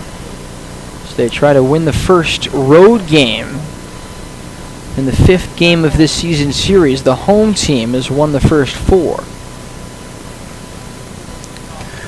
This would be the first time, as you mentioned, that Vermont would win here at Keene if they do continue, as a pitch called strike there on the bottom half of the zone at 90 miles an hour on the fastball. 3-1. Cut on and missed. Another strikeout. Or, nope. My apologies. Scoreboard said one thing and I had another. And a foul tip off the glove of Nathan Waugh. And Rizzi will have the home plate umpire walk another new baseball out to him. Well, let's take another look at the out-of-town scoreboard. I mentioned that the Mainers beat the Nighthawks 10-3. Other games in progress. Top of the 9th, the North Adams. The Westerners with a 5-3 lead over the Reeling Steeplecats. Top of the 8th, tied at 7 between the Valley Blue Sox and the Bristol Blues in Bristol. Payoff pitch fouled away. We'll do it again. Bottom of the 7th, the Navigators getting ready to snap the Schooners' 7-game win streak. 8-1 North Shore in the 7th inning there. And top of the 9th in Newport, the Gulls, who have fallen off a little bit of late. 3-2 pitch, grounded to Butterworth, long throw to first, and a great pick out there. Tyler Cox went digging for that baseball and comes up with it. A great throw on the run from Brandon Butterworth, and Tyler Cox compliments him there for a big second out. That is a sparkling defensive play. Robbing Salvo of a hit up the middle. Goes to the backhand, full-on leap, and he makes a good throw to first. First pitch right there for a first strike. And this at-bat is Padilla down 0-1, chops this one to Butterworth again, and Butterworth will just underhand toss, and Aiden Rizzi gets a 1-2-3 inning in relief here, as Vermont will take a 7-2 lead. To the 7th we go, and it's NECBL Baseball on Pure Oldies 104.1 and the NECBL Broadcast Network. At Keene State College, life is an adventure. You'll forge your path forward. As an owl, you'll take on challenges in the classroom, field, court, or track. Every worthwhile adventure has its share of blood, sweat, and tears. It takes hard work and dedication. No owl flies alone on their journey at Keene State. Teammates, coaches, professors, alumni, and fellow owls are with you along the way. They lift you up as you continue forward. When you're part of Owl Nation, you become the person you truly want to be.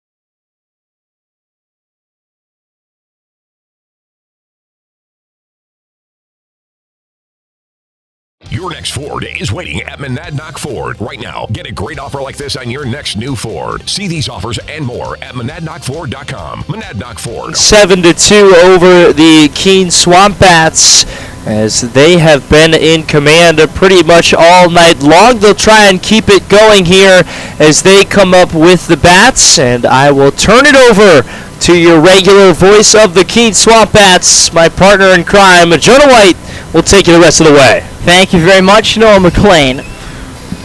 Vermont will have 9-1 and 2 due up in their half of the 7th inning. Jack Renwick, T.J. Williams, and Grant Wojtovich. Vermont with a 7-2 lead. Matt Rowe, though, just pitched the first clean inning of the game for the SwampBats. 1-2-3 in the 6th. He's back out for the 7th and deals the right-hand batting Renwick a strike, 0-1. 7 runs, 8 hits, 1 error, 10 men left on base for Vermont. 0-1 pitch in the dirt. 1 ball, 1 strike. Oh! And, he almost made a catch there, did Renwick, as the ball was in the dirt, bounded up off the catcher's gear, and Renwick tried to barehand it. Just couldn't come up with it. Ball to strike to the Mountaineers shortstop, right on right. The pitch. Down and away, 2-1. SwampBats had 2 runs on 4 hits. They made 2 errors and left 7 men on base in the first 6 innings. Vermont took a 1-0 lead on an error in the 2nd inning.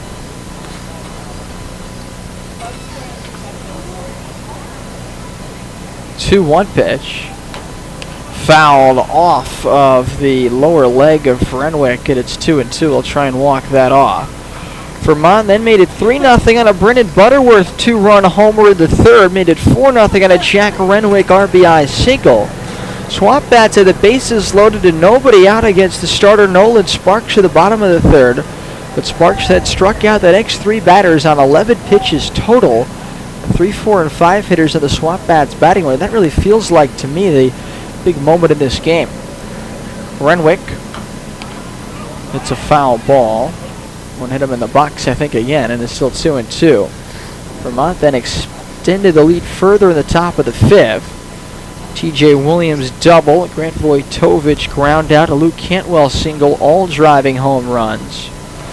Make it 7-0 Vermont. SwampBats got a 2-run opposite fields home run in the bottom of the 5th by Devin Taylor.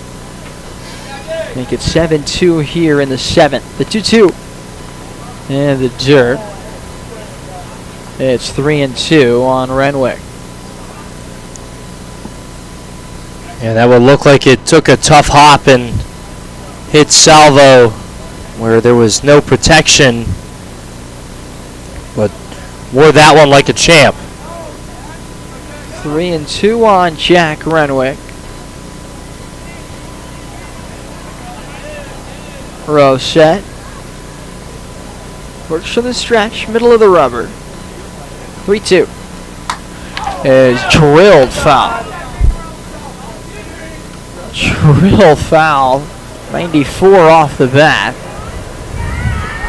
Holds it down the left field line. 3-2 still on Renwick. Matt Rowe, the 5th SwampBats pitcher of the game. He's the first to throw a 1-2-3 inning back in the 6th. Payoff pitch.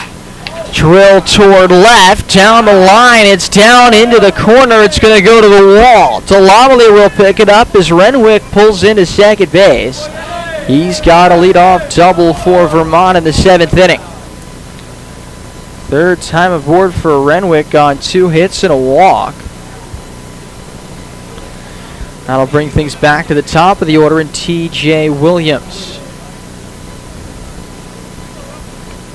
Just finishing up that out-of-town scoreboard from the last inning.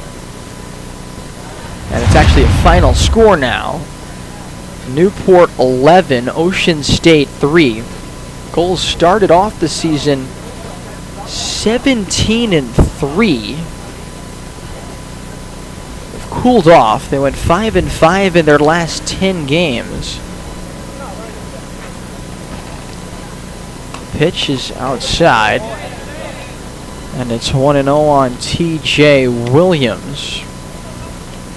Newport was then 20-4, so they're actually 2-4 in their last 6 games coming into today, but they just beat the Waves 11-3 at home. The 1-0.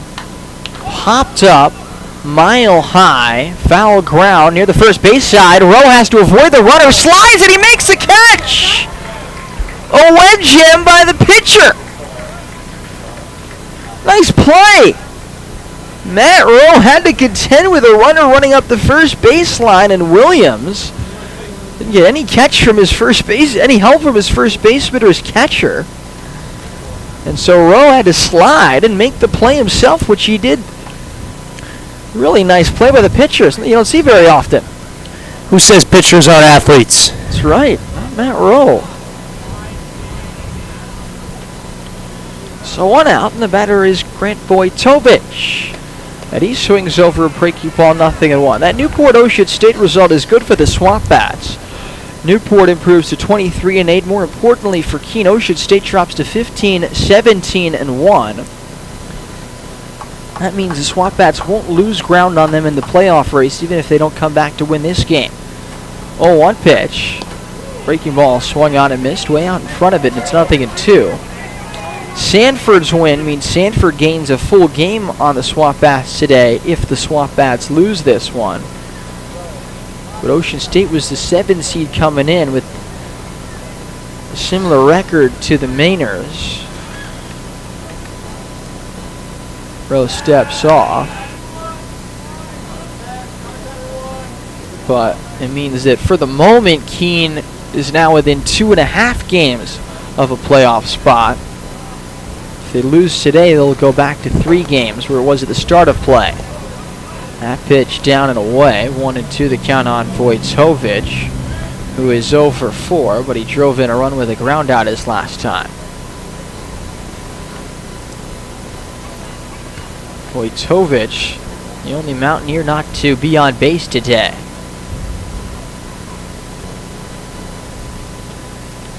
One-two from Rowe. Breaking ball in the dirt. 2 balls and 2 strikes. It's a good take there from Grant Vojtovich here, working a competitive at bat, and would love to be able to say that every man in this lineup reached base here. We'll see what he can do. 2-2. Take it inside. 3 balls and 2 strikes. 1 out, a man at second. Top of the 7th, and it's 7-2 Mountaineers. In a game that's 9 minutes from reaching the 3-hour mark here in the 7th inning.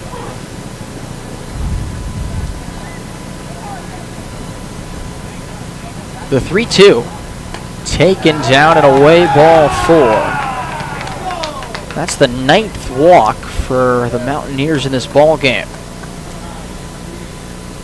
Again, we talked about this before the game, Jonah, that, again, this Vermont Mountaineers lineup is so aggressive, but also they have patience when they need it. And right there, Grant Vojtovich with a fantastic at-bat there, just very patient, works a walk, and he has a great OBP. And even though his average... 459 coming into today. Fantastic. I'll take that any day of the week on my team, no matter what the average. Oh, make a play, coach. Grounder to first. And coach down there at first base unable to make it. Tough play off the hands there, coach. Who's that down there at first base? You tell?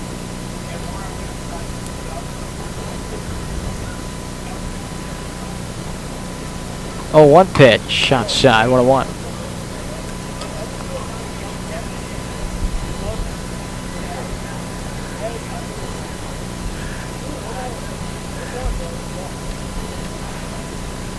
Luke Cantwell's 1 for 1 with 3 walks in this game. Also scored a run and driven in a run.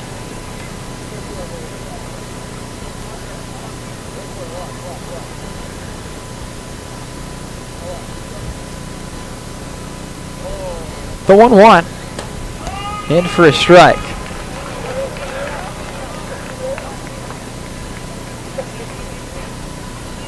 One and 2 now the count. That's Pat McKenna down there. Sorry about that. Just had a little brain freeze. My apologize. I need to put you on the spot. No, that's okay. Strike 3. Down goes Cantwell for the first time today. Third strikeout for Rowe. So it'll be Butterworth, who is 1 for 3 with a 2-run home run. He's played a very good second base today.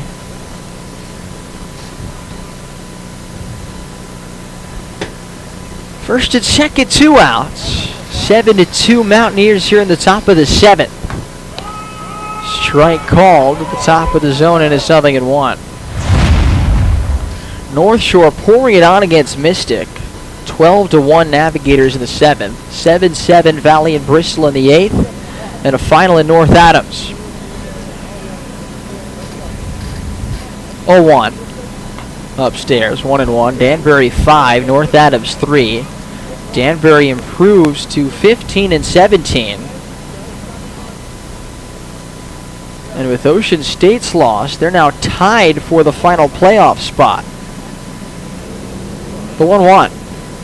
And the dirt on. The plate goes to the backstop, and the runners move up. Renwick to third base. Vojtovic to second base with 2 outs. So Danbury 5-3 winners over North Adams. Westerners now tied with Ocean State for the final playoff spot. Both of them are 15-17. Steeplecats, year after going 11-33, are 7-23.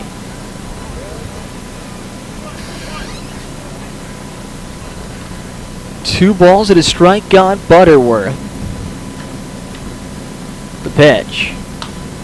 Lifted in the air to right, not too deep. Taylor over toward the line, makes the catch in straight away right. And that retires the side. Another scoreless inning for Matt Rowe on 1 hit and 2 men left on base. We stretch in Keene, a 7-2 Mountaineer lead. This is Keene SwampBats baseball on Pure Oldies 104.1 and the NECBL network. Welcome to Hurt Skirt or Just Hurt. Our first contestant is suffering from knee pain from a recent running incident. What do we think, audience? Hurt Skirt or Just Hurt? Why not try Hurt Skirt? Make your recovery hassle-free with Hurt Skirt, a patent-pending, stretch-to-fit, hot-cold therapeutic sleeve, proven to stay cold longer and still remain completely mobile. Drop the ice, skirt the hurt.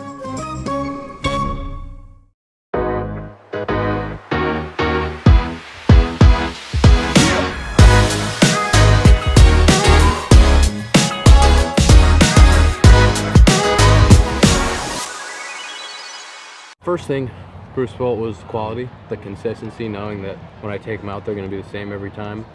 And the second was to be able to see kids all over the country wearing the gloves that I designed. That's one of the coolest parts of this.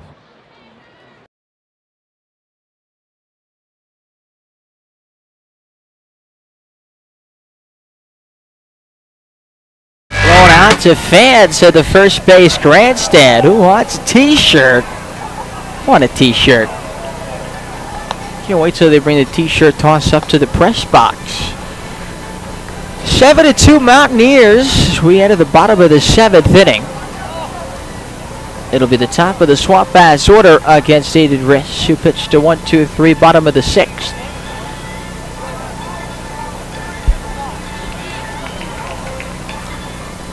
The NECBL is excited to launch a fan survey, and your feedback is needed to help the league continue to build and grow. Visit survey.necbl.com. One lucky winner will receive a $500 Visa gift card, and 10 other fans will win an NECBL League hat. The survey is live now, so don't wait. Visit survey.necbl.com to have your voice heard and enter for your chance to win.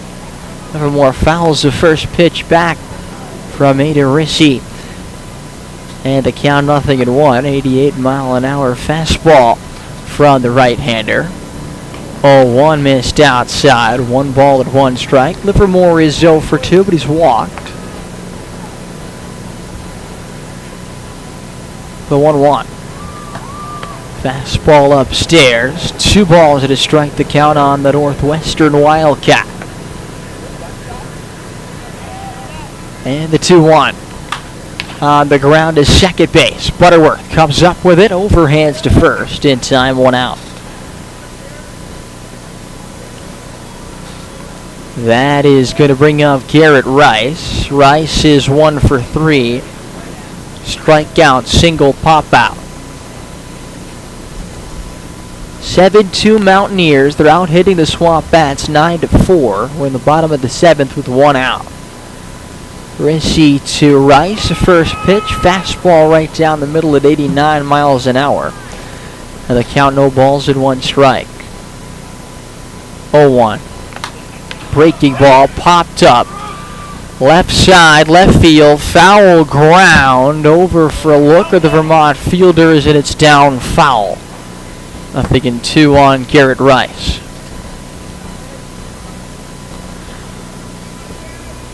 Looking ahead for Vermont, who again, because of all the rain and the flooding, again, we wish the best to everyone up there in Montpelier and the surrounding area and the whole state of Vermont. New Hampshire also dealing with flooding. 0-2, caught on a miss, strike 3, and Rice goes down on strikes. Second strikeout for Rissy. But with the Mountaineers not having played in a while, they've got some ground to make up in terms of games played. They are home against the Mystic Schooners tomorrow. And home against the Upper Valley Nighthawks on Sunday. Strike call to Devin Taylor, who's 1 for 3 with a 2-run home run, accounting for all the SwampBats scoring in this one. 0-1, down and in. That went off the umpire. And the count, 1 ball, 1 strike. Phil Levesque, who's already filling in as the home plate umpire after John Patala left earlier due to dehydration. Looks like Phil is alright. He'll be able to continue after taking that one off the leg. 1 ball and 1 strike on Devin Taylor. Looking ahead for the SwampBats, they're in action the next 2 days as well. The 1-1, breaking ball outside, 2 balls at a strike. The SwampBats are on the road the next 2 days, at Sanford tomorrow and then at Valley for a day game on Sunday. The 2-1, lifted high in the air to left field. Foul territory, the fielders are over, and nobody's able to get there. 2-2 the count on Taylor.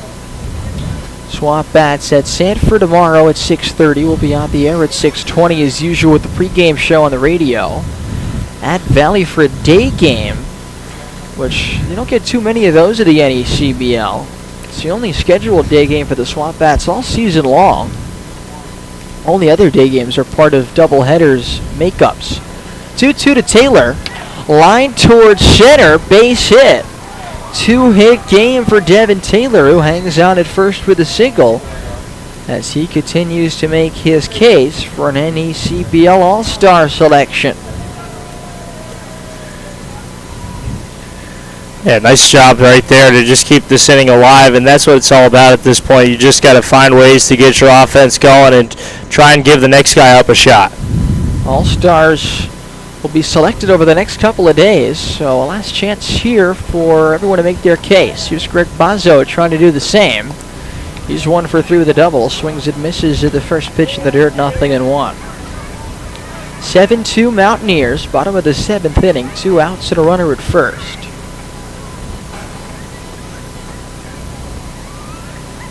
The 0-1 pitch, Taylor bluffing, not running, and it's fouled down the third baseline, 0-2. SwampBats will have a much welcome off day on Monday, and they'll be back here at Alumni Field 3 days in a row. Sanford will be here on Tuesday, Danbury on Wednesday, and then Bristol on Thursday of next week. The 0-2, pull foul toward the third base dugout where Vermont is. And the count, so no balls and 2 strikes on Greg Bozzo. Taylor leads off first. The 0-2. Caught on and missed strike 3. He got him with a slider. Third strikeout for Aiden Rissy. SwampBats get the 2-out hit from Taylor, but he's left at first. We go to the 8th. 7-2 Mountaineers. This is Keene SwampBats baseball on Pure Oldies 104.1 and the NECBL network.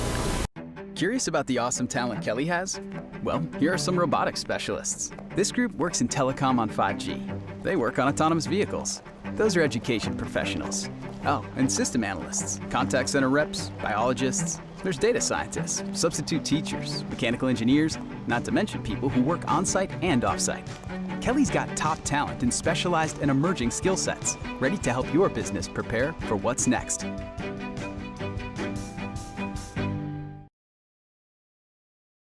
Welcome to Hurt Skirt or Just Hurt. Our first contestant is suffering from knee pain from a recent running incident. What do we think, audience? Hurt Skirt or Just Hurt? Why not try Hurt Skirt? Make your recovery hassle-free with Hurt Skirt, a patent-pending, stretch-to-fit, hot-cold therapeutic sleeve, proven to stay cold longer and still remain completely mobile. Drop the ice, skirt the hurt.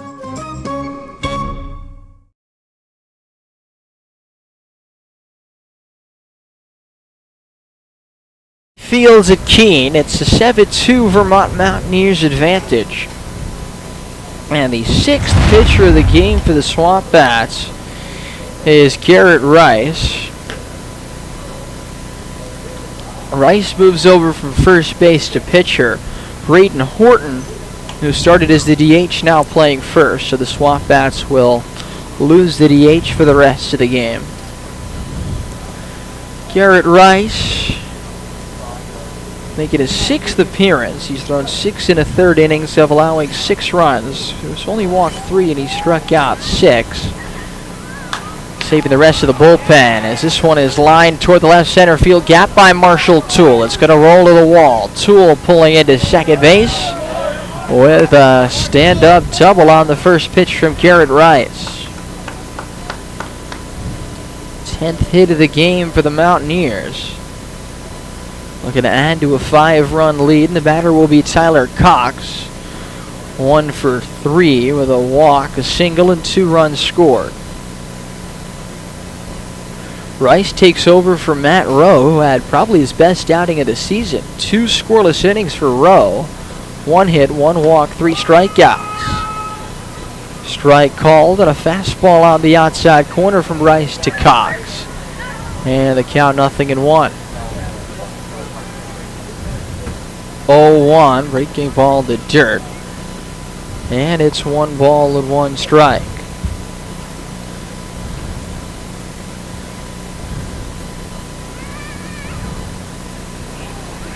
One to Cox. Missed outside. 2 balls at a strike. Whether you're an island resident or planning a summer getaway, the fastest way to get to the Cape and Islands is by taking the New England League's preferred partner, the Steamship Authority Ferry. Visit steamshipauthority.com for more information. Pitch misses low. It's 3-1 on Tyler Cox. Rice deals. Taken. Strike at the knees. And the count is full at 3-2.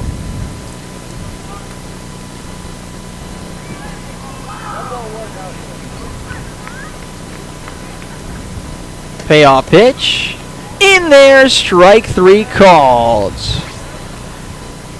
85-mile-an-hour fastball there from Garrett Rice. 1 out. And Rice has some good stuff for not being a pitcher. He pitched in high school. This is 6th outing of the season here, so he's getting some work in on the mound. The pitch is high to Waugh, who's 1 for 4 with a double and a run scored. 1 ball and no strikes. A 1-0. Fastball in there. At 85 on the outside corner. 1 ball and 1 strike.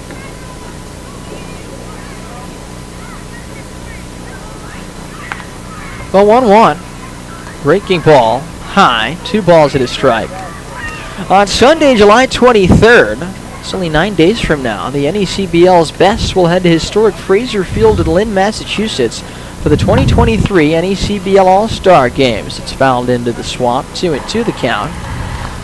Presented by Metro Credit Union. Don't miss the marquee event of the summer.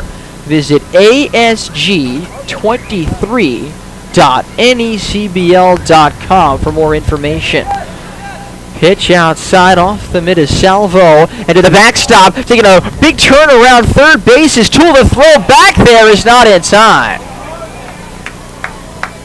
Tool thinking about trying to go from second all the way home on what I think would be a passed ball. I think you're right there, Jonah. And that was close there. Throwing out, trying to get back to third base as Rice was coming home to cover the plate. 3-2, taken. Outside ball 4. Waugh draws the 10th walk of the day for the Mountaineers. You're not going to win many games giving up 10 walks. You're not going to lose many games when you draw 10 walks, especially when you combine it with 10 hits. Jeremiah takes a strike, 0-1. He's been aboard twice via the walk. He's also struck out and popped out. The 0-1, breaking ball on the ground toward third. Foul, 0-2.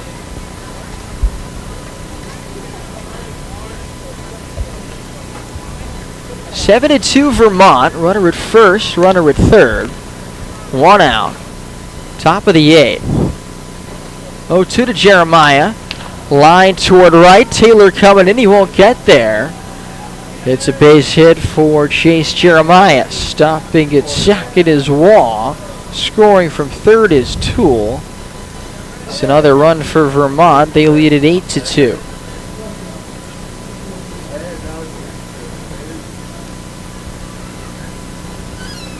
That's the 4th RBI of the season for Chase Jeremiah. The batter's Jack Renwick. He's had a great day out of the 9-hole. And he swings at a first pitch, breaking ball, 0-1. Renwick is struck out. RBI single, walk and a run scored, and a double his last time up. The 0-1. Into the knees, 0-2. Vermont has left 12 men on base in this game. They've also scored 8 runs. 0-2. Breaking ball pops up behind home plate. That's going to get out of play.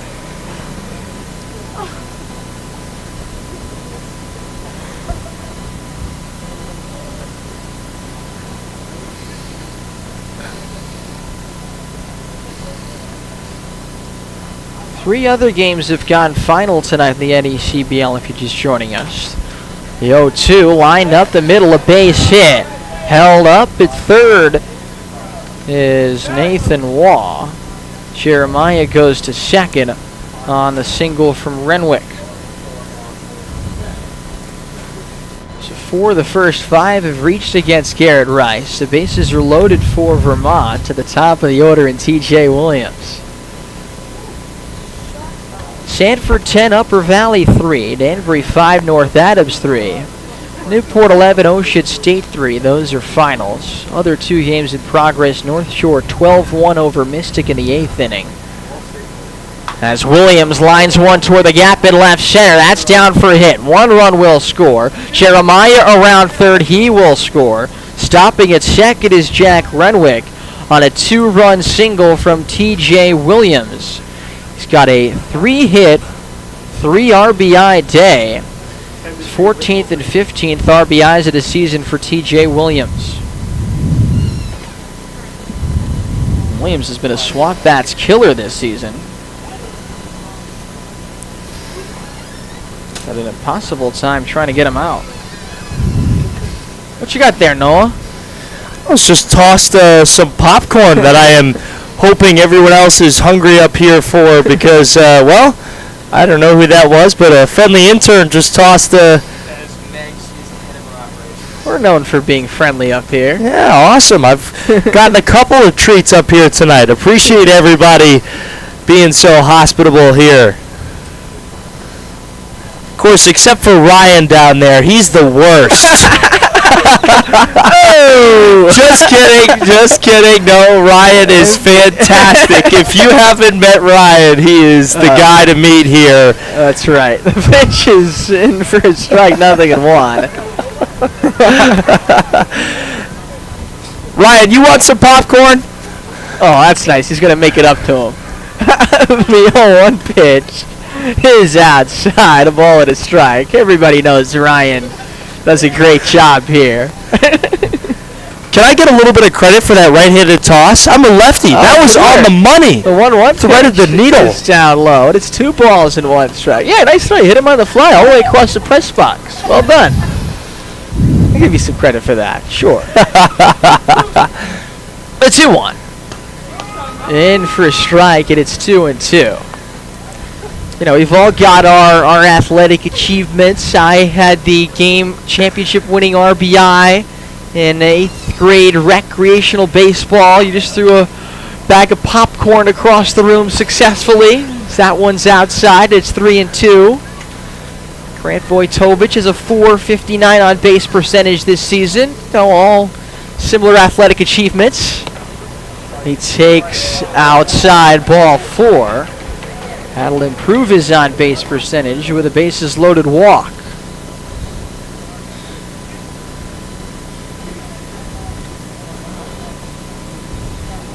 And I just got word from my... Excuse me, I beg your pardon. Was that a...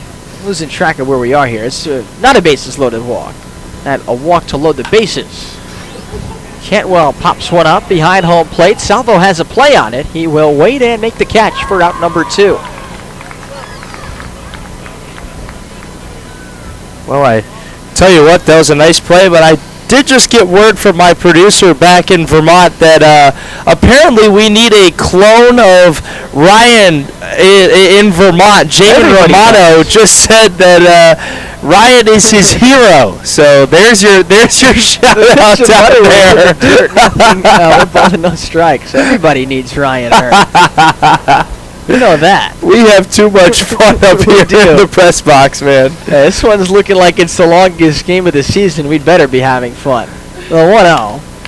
Fouled way into the swamp. That might have reached Wilson Pond behind the first base grandstand. The count 1 ball and 1 strike. Butterworth, the 9th man to bat in this inning. 1-1. Breaking ball low, 2 balls and a strike. You got to give Garrett Rice a lot of credit if you're the SwampBats for coming in all season long and saving the rest of the bullpen. This one is pops up. Foul ground right side. Braden Horton over. He makes the catch. And the Mountaineers are retired in the 8th after batting around. They get 3 runs on 4 hits. No errors and the bases left loaded. We go to the bottom of the 8th. It's Vermont 10, the SwampBats 2. This is Keene SwampBats baseball on Pure Oldies 104.1 and the NECBL network. Curious about the awesome talent Kelly has? Well, here are some robotics specialists. This group works in telecom on 5G. They work on autonomous vehicles. Those are education professionals. Oh, and system analysts, contact center reps, biologists. There's data scientists, substitute teachers, mechanical engineers, not to mention people who work on-site and off-site. Kelly's got top talent in specialized and emerging skill sets, ready to help your business prepare for what's next.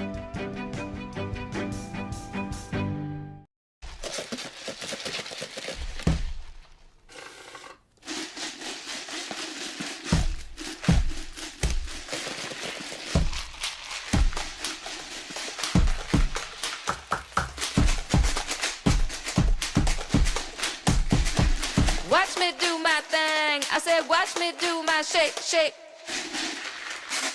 Woo! Watch me do my thing. I said, watch me do my shake, shake.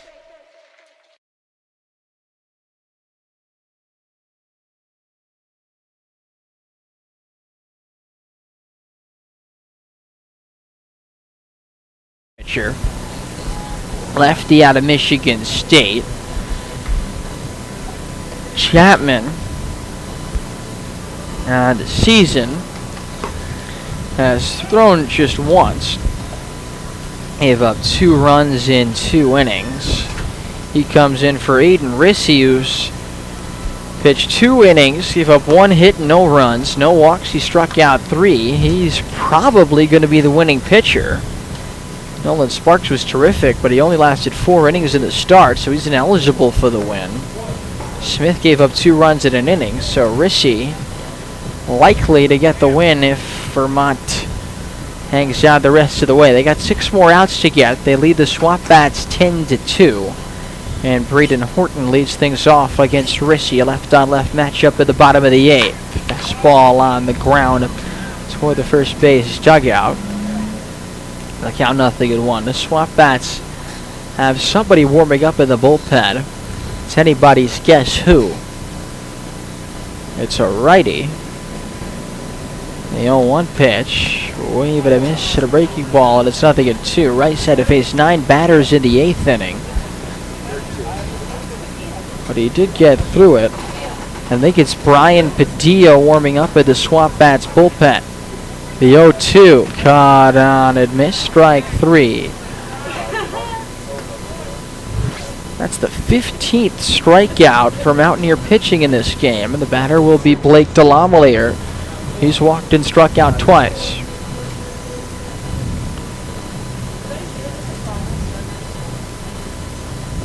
North Shore 13 now. Mystic 1 in the bottom of the 8th at North Shore. As Blake takes low, 1 ball and no strikes. Valley and Bristol tied at 7. Bottom of the 9th in Bristol. The Blues trying to walk off the Blue Sox. A 1-0. Caught on and missed by Blake, and it's 1-1. Mountaineers lead 10-2 with 1 out in the bottom of the 8th inning. The lefty Chapman. 1-1. The ground left side. Moving over around it is Renwick, and he boots it. It got past him. It's an E6 and a 1-out base runner for the SwampBats.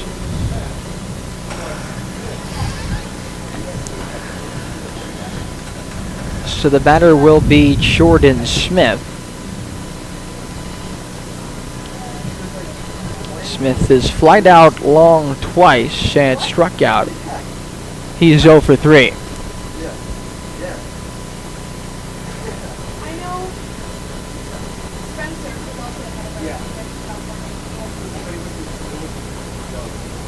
Lefty on righty, the pitch. Down and in, 1 ball with no strikes.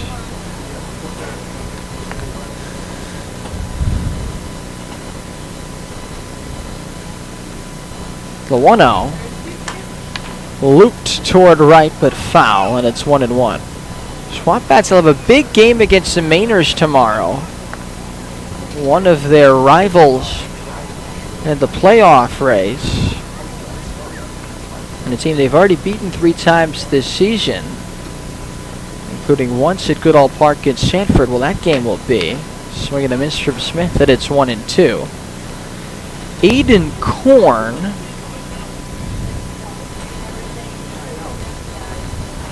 is scheduled to be the SwampBats starting pitcher tomorrow. 1-2 on the ground, third base. Over the bag, Jeremiah throws low to first, and it's picked out beautifully by the first baseman, Tyler Cox. That's twice now we've seen Tyler Cox go down into the dirt to get some baseballs right there on a great play. 2 men away, the batter will be Joseph Salvo. 0 for 3 with 2 strikeouts. 2 outs, a man at second base. 10-2 Mountaineers here in the 8th. Salvo swings and fouls one slowly toward the on-deck circle where Brian Padilla is waiting. Brian was warming up in the bullpen before, so he might be going out to pitch here the 9th for the SwampBats. 0-1 to Salvo. Caught out and missed to the count 0-2.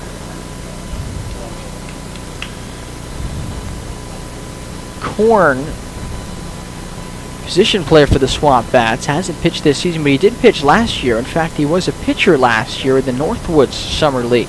0-2. Fouls on the ground toward third, but still 0-2.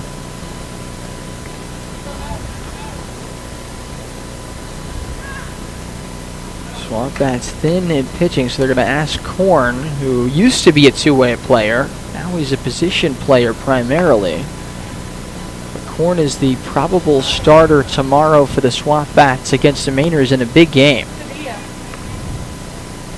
The 0-2. Pulls on the ground foul. Still 0-2 on Joseph Salvo. Look out. Sean McKenna had to do a little dance move there to avoid that. Valley and Bristol have gone to the top of the 10th inning in Bristol. The 0-2 to Salvo. Caught on it. Missed. Strike 3. Got it with a breaking ball. Scoreless hitting for Max Chapman. No runs, no hits. 1 error and 1 left. We go to the ninth. 10-2 Vermont. This is Keene SwampBats baseball on Pure Oldies 104.1 and the NECBL network. First thing Bruce felt was quality, the consistency, knowing that when I take them out, they're going to be the same every time. And the second was to be able to see kids all over the country wearing the gloves that I designed. That's one of the coolest parts of this.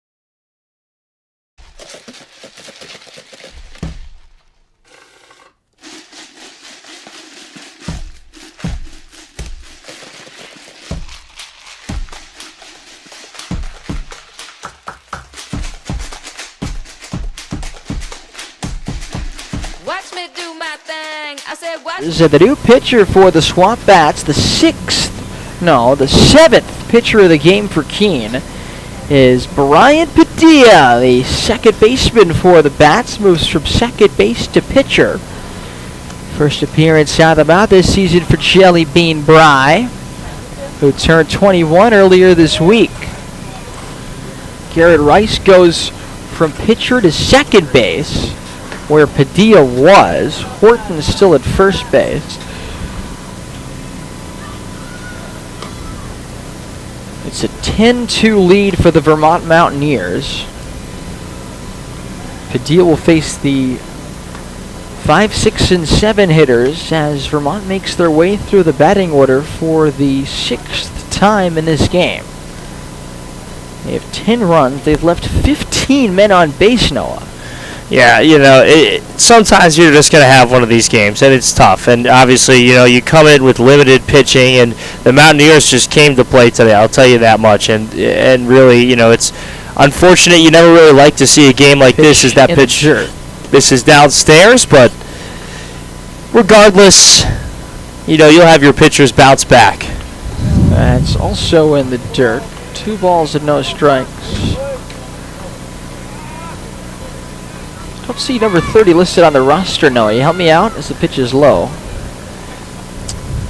And I believe, I can't quite see who that is. Let me... There's a strike from Brian Padilla. Let's see where he's at on the radar gun. 85 there on the outside corner from Brian. The next pitch down at a weight 87. And that's Cameron Santier from Rhode Island College. Santier pitch hitting and drawing a walk in place of Marshall Toole. And now the batter is Tyler Cox. City fouls went back. Cox 1 for 4 with a walk and 2 runs scored. 87 again on that fastball from Padilla. The pitch. Down low at 88 miles an hour. That's pretty good from a second baseman. Brian Padilla. See if he can get above 88. 1-1. Fouled off at 87. 1-2 the count on Tyler Cox. They've got to the 11th inning between Valley and Bristol. And Valley has scored to make it 8-7 Blue Sox. The pitch is low and it's 1-2. No, now it says 8-8 in the 11th inning. So I guess they both scored in the 10th. Now we're going to the 11th. It's 8-8 with Valley batting at the top of the 11th. That pitch is high from Padilla. At a count 3-2, he threw him a breaking ball there at 78 miles an hour. Padilla working quickly, which I'm sure everybody here appreciates. That's inside, ball forward 86, so a couple of walks to start things off. Now it'll be Nathan Wall. He understands his assignment. And it's hard to ask a guy to come in and do this, you know, for Padilla to just come in here and he's just going to throw and do his best, which is all you can ask for a guy is that pitch in there for a strike to Nathan Waugh. But you got to give a lot of credit to Bryce and to Padilla here, just stepping up here. Absolutely, saving the SwampBats bullpen, which thanks to them, as that swung on and missed. 88 there for Brian, nothing at 2.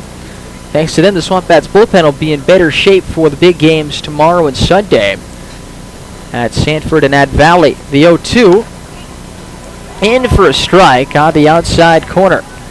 88 miles an hour. And Padilla strikes out Waugh.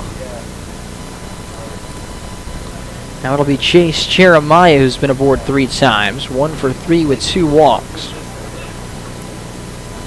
There's a pitch hitter here. And he takes a strike, 0-1. That's Andre Martinez from the University of Charleston, pitch hitting for Jeremiah. And Martinez takes outside, a ball at a strike.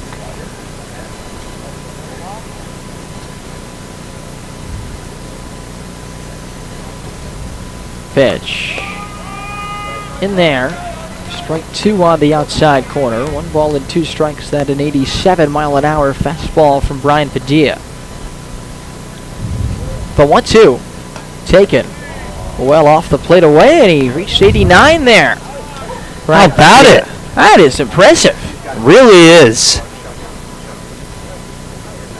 2-2. Caught out and missed strike 3. Chase 87 off the plate away. Brian Padilla's got 2 strikeouts. There's 2 outs with 2 on. The batter's going to be Renwick, who was 3 for 4 with a walk, a run scored, and a run batted in.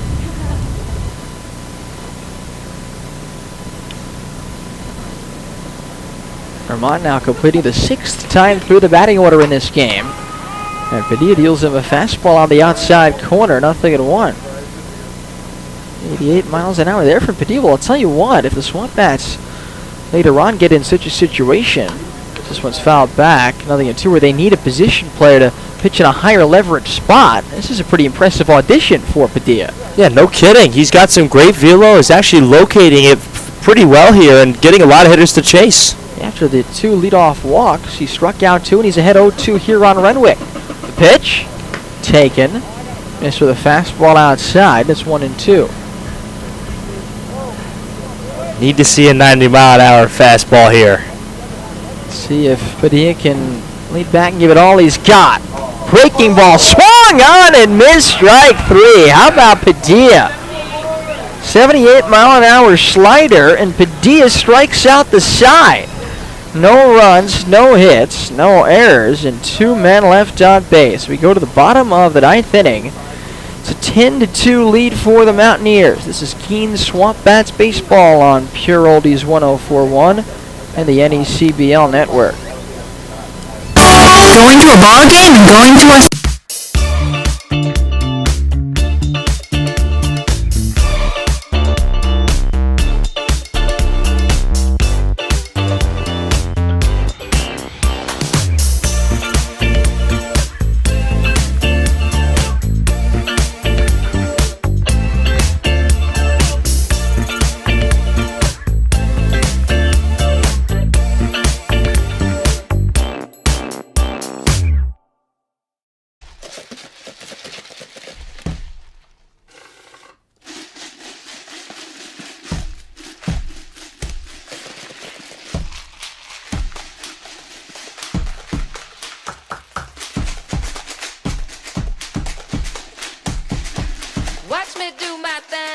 said, watch me do my shake, shake.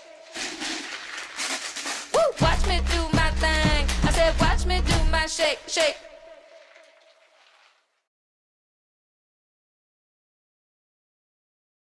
Fifth pitcher of the game for the Mountaineers. He takes the place of Max Chapman, who won an inning. Gave up no hits, no runs, no walks, and struck out two. Brillport, lefty, 5'10", 190 from Rochester, Massachusetts. Stonehill College, teammate of SwampBats starting pitcher way back when, Peter Haas. Brillport's made just one appearance out of the bullpen through 2 scoreless innings, striking out 2, giving up a walk and a hit. He'll face the SwampBats pitcher, Brian Padilla, and the top of the order in Livermore and Rice. Got some defensive changes here for the Vermont Mountaineers. By the way, the attendance for today, good crowd on a Friday night, Star Wars night, 1,075 coming to see this one. First pitch to Padilla from Brillport is up and away, 1-0. SwampBats finishing their 4th time around the order here.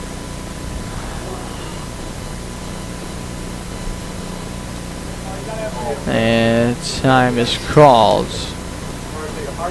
They're going to go and have a conference here, Noah. Sure, they got a lot to talk about in a 8-run game.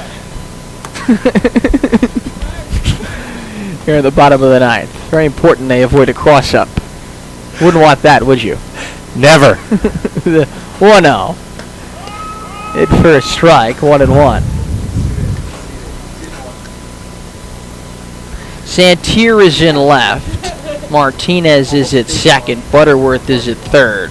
Padilla drives one toward left. It is caught at the shoelaces by the new left fielder, Cambridge Santier.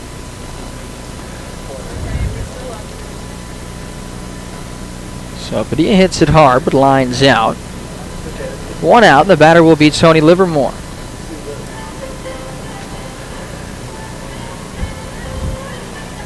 Yeah, and it'll be interesting to see how aggressive the SwampBats will be here. Livermore check swing, strike 1. Tony 0 for 3, he's walked. 0-1 pitch. Breaking ball in for a strike, and it's 0-2 in this left-on-left matchup. 10-2 Mountaineers. We're in the bottom of the 9th. The 0-2. Shot out, tipped into the mid. Lost, strike 3.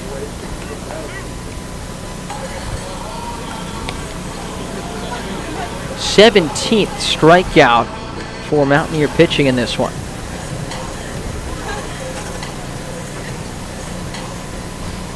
So it'll be Garrett Rice, who's 1 for 4. Now the second baseman, he's also played first base and pitched as he takes ball 1 high. 1-0 to Garrett. In for a strike, and it's 1-1. Post-game show will follow the final out here, so stick with us for that. 1-1. Breaking ball hit high in the air to center field. This should end the game. Williams waits, backs up, makes the catch, and the ball game is over. 1-2-3, bottom of the 9th for Maxwell Brillport. He strikes out 1, and the Mountaineers beat the SwampBats by a final score of 10-2, Noah. Yeah, well, I mean, really, you know, Vermont just came to play. I think they had some blood in their mouth from yesterday, and they put on a clinic here offensively, which has been quite the opposite of the past stories here against the Keene SwampBats at home. And now finally, somebody had to break that home-and-home winning streak, and Mountaineers get to it first. But, you know, as you mentioned, this is, you know, that doesn't define the Keene SwampBats tonight here. You know, obviously that's a very high-power Vermont offense, and pitching from Nolan Sparks was fantastic. Guys coming in, doing their job, and really just one swing of the bat that was the high point for the Keene SwampBats. But a tip of the cap to Nolan Sparks, to Benjamin Smith, to everybody that was out there on the pitching staff. Really just everyone coming in and doing their job tonight fantastically. Yeah, big bounce back win for the Mountaineers. Tough loss for the SwampBats. Vermont improves to 18-11-1 now, 2.5 games above Upper Valley. The SwampBats drop to 12-20. They'll remain 3 games out of the final playoff spot in the NECBL. The post-game show is next. This is Keene SwampBats baseball on Pure Oldies 104.1 and the NECBL network. Mama McDonough's Irish Pub is located at Hopkins Airport and the winner of 9 categories in Keene's Best Magazine, featuring 2-for-1 burgers on Tuesdays, Wing Wednesday specials, and Trivia Thursdays with Wade the Great Entertainment. Mama's is also a great place to work. Now accepting applications for a head chef and line cooks. Be a part of an award-winning local restaurant. Apply in person at 80 Airport Road in Keene or email mamamcdonoughs@yahoo.com. At Brattleboro Hearing Center, your hearing health care is their #1 priority. Their doctors of audiology keep up with the latest technology and use research-driven practices to provide the best possible outcomes in the treatment of hearing loss. The Swansea office often has same-week availability for appointments. Brattleboro Hearing Center is proud to offer personalized, patient-centered care. Call them today at 603-354-3325 to schedule an appointment, or visit them at brattleborohearing.com. They look forward to hearing from you. The best way to bring today. Beast Tees. It's the best way to bring today. Beast Tees Screen Printing. Hey, this is Tim Pitt from BC Screen Printing, open at 117 Main Street in Keene, New Hampshire. We print on all types of apparel, from t-shirts to sweatshirts and promotional items like tote bags and mugs. Not only do we have competitive pricing, but we don't charge any screen or setup. We offer good quality screen printing and embroidery at prices you can afford. We can print your design or come up with something unique. Have your own shirts? Bring them in and we can print them too. Next time you're in the market for apparel for your club, food, or business, check out BC's at 117 Main Street in Keene. Visit us online at beestees.com. That's BEEDETs.com. We really are the best way to print today. The best way to bring today. Beast Tees. It's the best way to bring today. Beast Tees Screen Printing.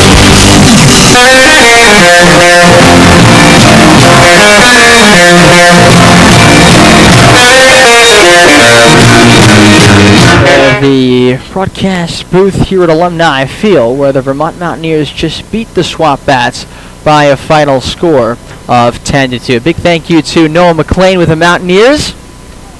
Pleased to say that we'll get to hear from Noah one more time here on Pure Oldies when Vermont comes here on the third to last day of the regular season on July 27th. Always good time with Noah up here, and really appreciate that.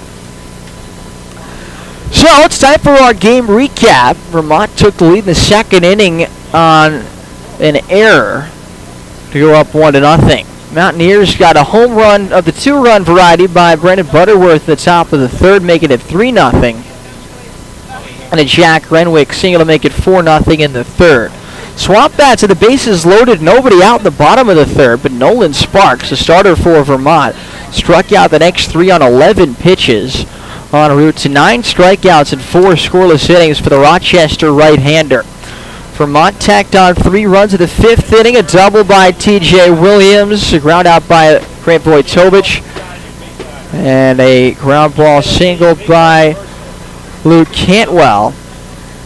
All driving in runs, making it 7-0 Vermont. SwampBats got their 2 runs and a 2-run homer by Devin Taylor in the bottom of the 5th, scoring Brian Padilla, an opposite field shot 342 feet off the bat of Devin. Matt Rowe pitched a scoreless 6th and 7th for the SwampBats. Garrett Rice pitched the 8th inning. Vermont got 3 more runs in it on RBI single by Chase Jeremiah and a 2-run single by T.J. Williams to make it 10-2. Brian Padilla pitched the 9th inning for the SwampBats, walked 2 and then struck out the side. Shelley beat Bry with a scoreless 9th inning for Keene, but Vermont wins it 10-2. They improved to 18-11-1, still atop the North. The SwampBats dropped their second game in a row. They dropped to 12-20, 4th in the North Division. Take one last look at the out-of-town scoreboard. We'll run through all of them for you, and they are mostly final. Sanford 10, Upper Valley 3 at Upper Valley. Danbury 5, North Adams 3 in North Adams. Newport 11, Ocean State 3 in Newport, and North Shore 13, Mystic 1 at the North Shore Navigators. Trying to get an update from the Valley Blue Sox, the Bristol Blues, and we've got 9-8 Valley in the top of the 11th inning. Valley trying to add to that 9-8 lead in the top of the 11th before Bristol bats with the free runner in the bottom of the 11th and final inning there. A reminder that our next broadcast will be tomorrow on the road at Sanford. First pitch at 6:30. We'll be on air with the pregame show from 6:20. Time for the final totals for this one. For the Mountaineers, 10 runs on 13 hits, 2 errors, and 17 men left on base. 17 left on base in 9 innings for Vermont. They left multiple runners on in all but 1 inning. SwampBats had 2 runs on 5 hits, 2 errors, and 9 men left on base. The winning pitcher is Zaydin Rissi. He improves to 1-0. The losing pitcher is Pete Haas. He drops to 0-1. The attendance, 1,075 people. Time of the game, the longest of the season, 3 hours and 34 minutes. Well, producer, engineer for Pure Oldies, Ariana Jones. Producer for the NECBL Network, Ryan Hearn. And director, Gavin Rigby. And Owen McLean, I'm Jonah White, saying so long tonight from Alumni Field. Once again, the final score, the Mountaineers 10 and the SwampBats 2. This has been Keene SwampBats Baseball on Pure Oldies 104.1 and the NECBL Network. You have been watching a presentation of the Keene SwampBats on the NECBL Network. You can follow us on Facebook at Keene SwampBats, Twitter and Instagram at SwampBats_Keene, and subscribe to our YouTube channel at SwampBats. Please tune in to our next broadcast, and thank you for watching.